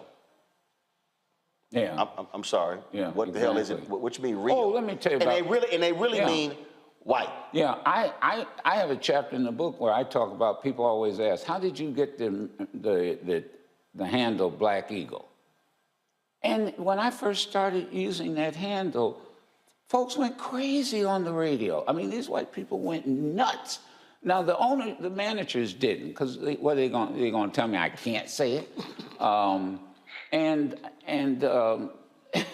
let me tell you how it came about. I was following Oliver North. We're in a meeting with a talk show consultant who was bragging about Oliver North. Oliver North had never done talk radio before. Oh, he's the Captain Kirk of this this Enterprise ship. And I said, well, what are we? We're not oatmeal. I mean, what are we? And, you know, he brushed me off. So I left the meeting and got in the car with Dick Gregory. And I said, you know what? I think I'm going to start calling myself the Black Eagle. I'm in Washington. Right. National bird is the eagle. And I said, but have you ever heard of a black eagle? He said, no, but I think tomorrow morning we're going to be hearing about it. But guess what happened? I find then God is fate. I'm looking at National Geographic, and they do a special on eagles. And the biggest, largest eagle species is a black eagle. Wow. And you know, and then you would have folks call in, white folks call in and say, well, if you the black eagle, I'm the white pigeon. And I said, well, just remember, eagles eat pigeons. So, I mean, I just think you have to be original, you have to be authentic, and you have to be daring. Yep. That is, and you know who told me that was Aretha Franklin. The queen. Yeah, because when you hear Aretha Franklin, that's who you hear, and you know it. Yeah. And remember, she wasn't a big success when she first started out because she was doing other people's... She was doing covers. Covers. When she decided to be authentic, there you go. That's when she became a hit. There you go. That's why, and I say this, and that's why I consider you a brother and a friend. You're authentic. And people need to understand that. You are authentic. And folks just don't like it, just gotta get used to it. Whatever. Yeah. Whatever. Terrain. Terrain Walker. First of all, Joe, it's an honor and a privilege to be in the same space with you. First of all, this is amazing. My question to you is, well, there's always been a history with black entertainers and black reporters and black radio people, where they were the voices of they were basically the voices of the community, and they were able to interpret world events to the community. And my question to you is, do you feel like some of that legacy has been lost? How can we bring that back?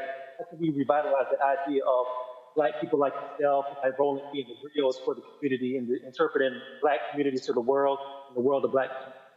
We've always had in these cities, in each one of these cities, you had a black eagle. You had that voice. Yes. It could have been a DJ, it could have been a talk show host, it could have been a columnist. And there was a congressman during Reconstruction period. He was known as the Black Eagle. Yeah, go ahead. And in many ways, I think what Terrain is saying is we've lost that. And so how do we bring that back where we have these voices that, to your point, that are sacrificing for the collective, and I'll add to what you said, Terrain, who are not all about getting them the check, but is really about representing the people in the community. I don't know how to answer that. I really honestly don't know. I think that's maybe one of the reasons I did the memoir, is what made you? What made you? My grandfather, working with my grandfather on the trash truck. What made you? Was my minister at St. Margaret's Church, who was a brilliant man. What made you? It was a football coach who, by the way, my first football experience, I got kicked off the team because I was active in large part in the black student movement. This is, and some of you may know this, and that is we were trying to get black studies on these campuses. Brothers are getting kicked off the football teams around, go read this, around the country because they wore afros or because there was a black student movement and ball players were looked up to. And if you walked around campus maybe with a black band as part of the protest, the coach would call you in and say, you take that black band or you lose your scholarship. And some folks wouldn't do it, and they'd sacrifice their scholarship. That's the best way that I can answer it. Our perspective is what creates us, and our experience creates our perspective. And so I guess it was all the things I went through, and that's why it was a challenge writing this book, because I had to go back, and the editor kept saying, well, why did this happen? Why did that happen? And so it's based on your experience. Why are you the way you are? Why are these professors the way they are? And what makes you you? What makes you you? The way I would answer what Terrain asked is this way. I am who I am today because there was a black newspaper that I worked for. Mm-hmm. John Ware was a former city manager of Dallas. He left to run a $1 billion investment fund for Tom Hicks, a big private equity guy, later bought the Texas Rangers. When I was at Tom Jones, BlackAmericanWeb.com, and then when I got fired from there, and I was sitting here trying to do some other stuff, and I would call John. And this is what John always said. He said, Roland, it doesn't matter, just get a platform that you control. Mm-hmm. So the way we do that, Terrain, we have to create the platforms. Right. So when I launched this show, it was never going to only be me. Mm-hmm. The moment I launched, I said, I'm gonna be the tent pole, I'm gonna be the axis. And so the people who I bring on, then that's gonna then create who stands out, create a show for them.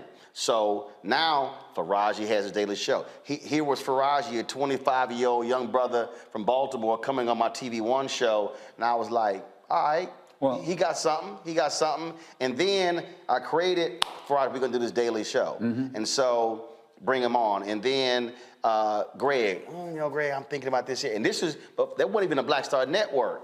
And even before Greg was doing what he's doing with Karen Hunter, we were talking about, okay, we create this, but I got to build this first. Yeah. And then my wife's show, and then what Deborah Owens is doing, and then there are 4 or 5 other shows. Right. People been hitting me, Roland, where the Reese show? I'm like, calm down, y'all. Like, calm down. I got a plan. Everybody chill. But that's really it. If we don't build the ecosystem, Terrain, then you're not going to have the voices, because there has to be a place where who owns it gives you the freedom to develop your voice, cultivate your voice, cultivate your rhythm, your tone, all those different things. That takes time, and you ain't going to get it over there. It was Jonathan Rogers. Everybody, this is no disrespect. It was not Kathy Hughes. It was not Alfred Liggins. It was Jonathan Rogers, who was the founding CEO of TV One, who said, I'm going to put you on. America needs to hear your voice, but we got to get the network built first. Jonathan got the job and called me. He called Royal, his wife, first, called me.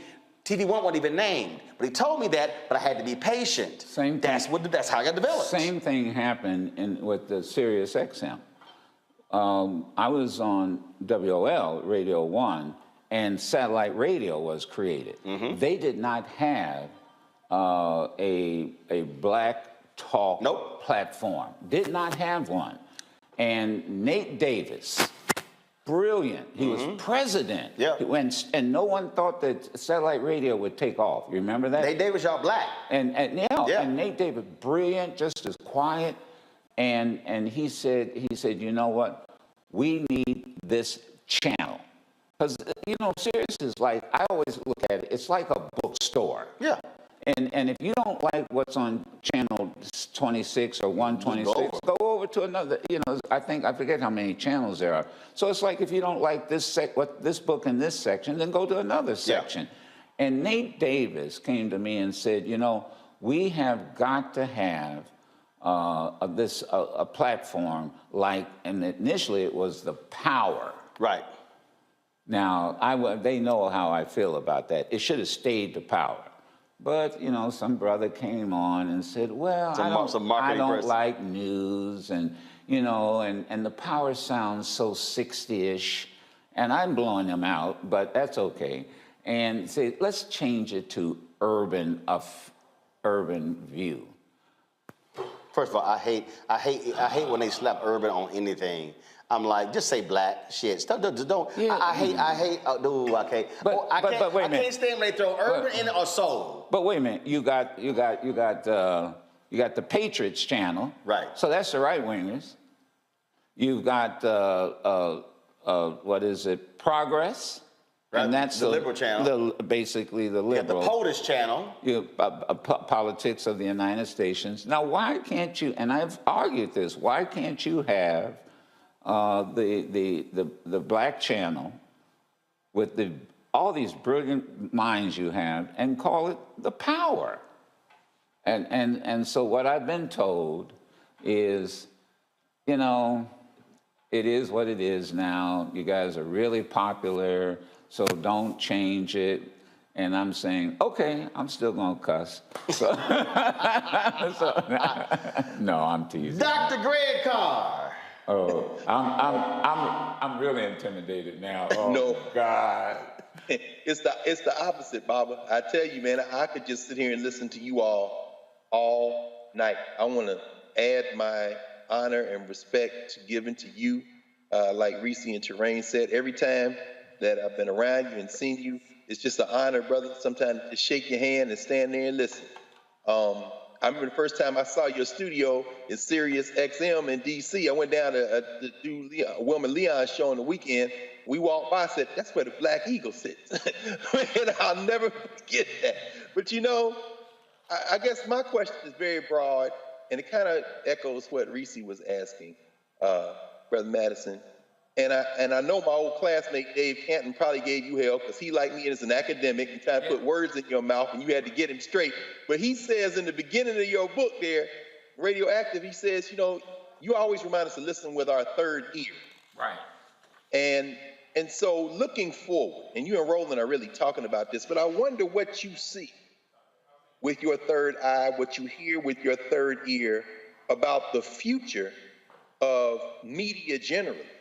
I don't know if radio will ever be displaced. I mean, we all grew up on radio. Hearing your voice got us through many a challenge in our community. But I wonder, as you're looking forward with legacy media seemingly coming apart at the seams, you know, what do you see in terms of breaking through all the noise and really capturing the imagination of our people, particularly as it relates to information?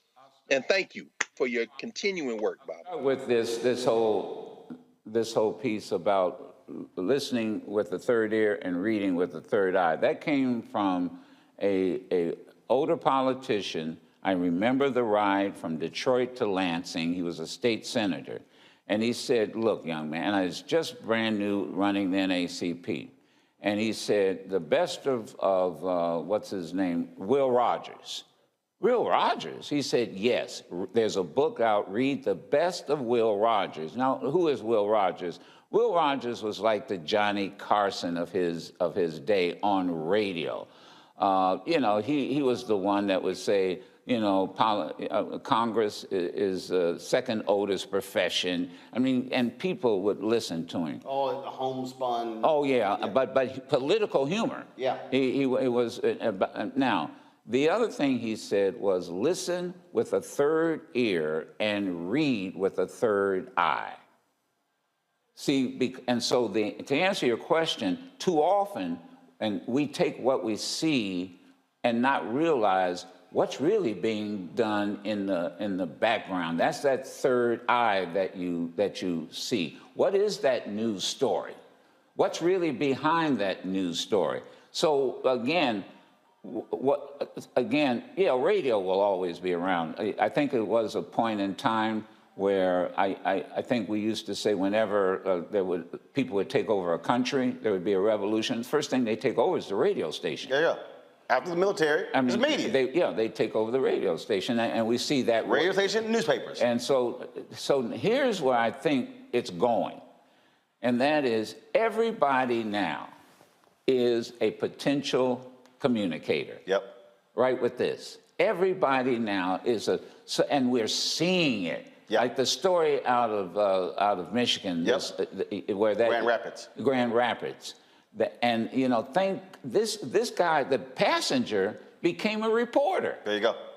He pulled that young girl in Minnesota. That's why I give lessons on the air saying, shoot horizontal, please, so it fills the whole screen up. Yeah. Don't shoot vertical. We get the black bars. I tell everybody, shoot video, shoot like this. Now, the other thing is that, and I know folks like to criticize the younger generation, but I tell you, I did my hunger strike, and folks thought it was crazy. But I knew what I was doing because Dick Gregory and I used to, and he taught me how to do it. And he taught me why you do it. You do it to get attention. Right. You get it to get the people.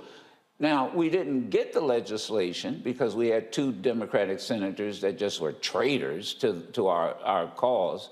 But you know what we did? We woke up a younger generation. They now know what a filibuster rule is. They now know how Congress works. Young folk went on hunger strikes that you couldn't get them to pass a fast food place. They realized we have to make sacrifices. We woke up a generation. And Doctor, I will say this to you, and I say this with all due respect. Quit talking about passing the torch. Now, I'll tell you why. I'm not going to pass my torch. I'm going to hold on to my torch. I'll light your torch. Right. So because if I pass my torch on to you, I'm in the dark. Right. I'm in the dark. I use the relay example. Thank you. You run a relay. This is what I explain to people. But you got to keep running, though. Right. First of all, right. You're running at the same time they're running. Right. When you stick it out, they have to reach back. And there's a point when both of you are holding the baton at the very same time, and then you got to let that baton go. And that generation has to run faster than we did. There you go. So what I tell folks, I've always hated that phrase too. Even when I was 20, 30, I hated that phrase because what it said to a lot of people is, I'm just gonna sit here and do nothing. I wish all people get out of the way. We were on. I'll never forget. It was after Trayvon Martin, after the Zimmerman decision. He's found not guilty, and folks were they were shocked. I'll never forget that. I'll never forget the night. It was a Saturday night. Deltas had their national convention here. I was actually at their step show, and the thing that just circulated. And about 3 o'clock in the morning, probably about 800 people around the world who were on the phone. The next night, it was like 2,000 people who were on the phone. People just wanted to talk. It was interesting. They had no place to. They wanted to go to some place to convene. It basically turned to a talk show. But what was a trip is that a group of black folks 20, 30, 40s. Started convening. It was very interesting, and so we're on these calls, and one of the things, Joe, about really smart people, really smart people don't sometimes know how to slow down. So they're sitting here, and they was like, we call for do this and do that, and this, and the website, it was going on and on. And so Jeff Johnson and I, we chilling. Jeff goes, folks, I'm just curious. Who are we targeting? Who do we say we're speaking for?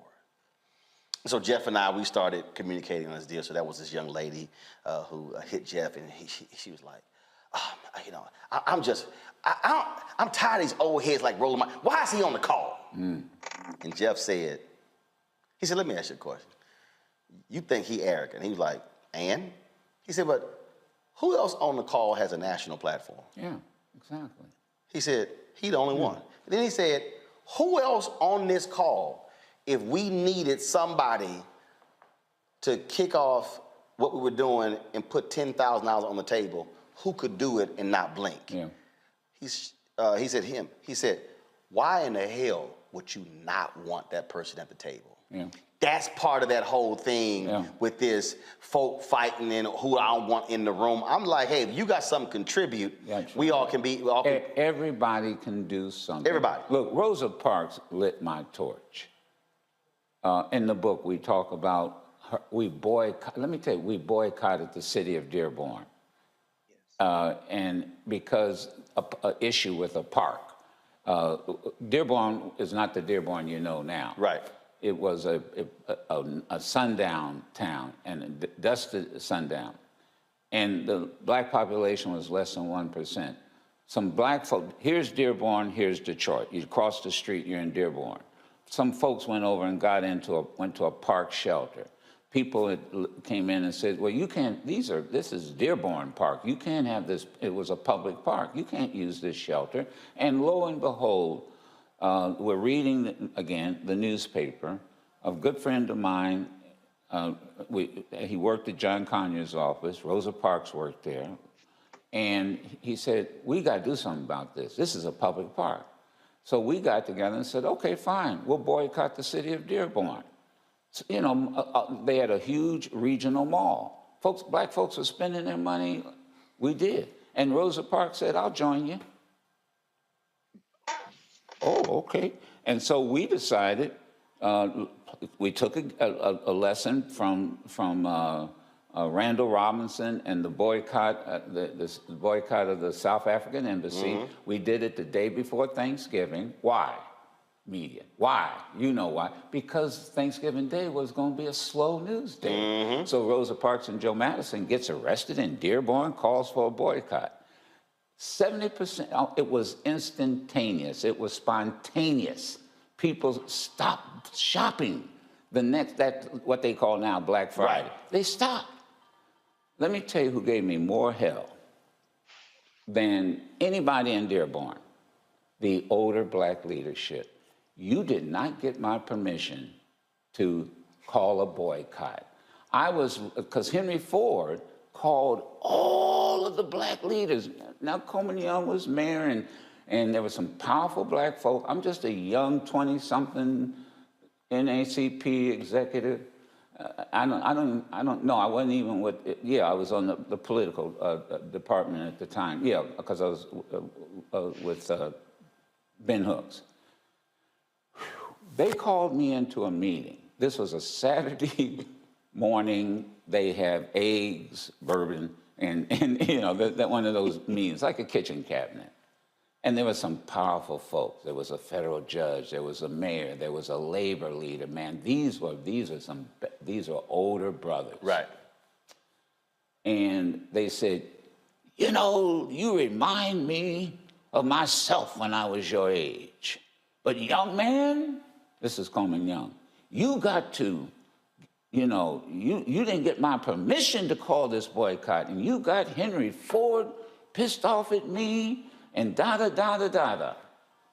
And I said, Mayor Young, with all due respect, I didn't think I needed your permission to call a boycott. And I have it in the book. He looked me in the eye and said, boy, you need my permission to fart in this city. But you know what? You can't stop it. Right. It's already happened. Too late. It's too late. You got to call it off. And they tried to pressure us to call it off. Mm-hmm. It was too late. And the lesson I learned was boycotts are successful one of two ways. And Ben Hooks taught me this. They're either spontaneous or they're well planned. There you go. And he told this group of folks who wanted me out of the city, we know it wasn't well planned because y'all didn't help him. And he pulled me out of one of these meetings and said, no, he's not, because they said, get him out of town. And he said, he's not going anywhere. Come on. He stood me up and said, come on, we're leaving. This is, and by the way, this is what young people need to understand. It's never been kumbaya. Never. We've always, you know, Dr. King wouldn't go on the the bus rides, on the freedom rides, because he thought it was dangerous. Kennedy said, talk him out of it, talk John Lewis out of it. And they say we're still going. Yeah, and that's why all of this is in the book, and that's why it's radioactive, And I got that. I got to give credit to Ron Daniels, our brother Ron Daniels. He said, you know, you're just radioactive. And I always remembered that from the good professor. We're going to go 7 more minutes. I know we're over. We're going to only go 7 more minutes. See, when you have your own show, you can do that. That's true. That's true. But I'm also, you paying. I got to pay overtime. I'm going to do this. So the panel, you can have another question, but I'm going to ask a couple first. First, who black gave you the most difficulty interviewing them? Where they were like just getting on your damn nerves and you had to just like, where it got contentious, it got hot? Nobody. So was there anybody? Did you have any interview where it was a battle? It was you know, that's interesting. I hadn't thought about that, but I can't think of anybody, like you said, who was black,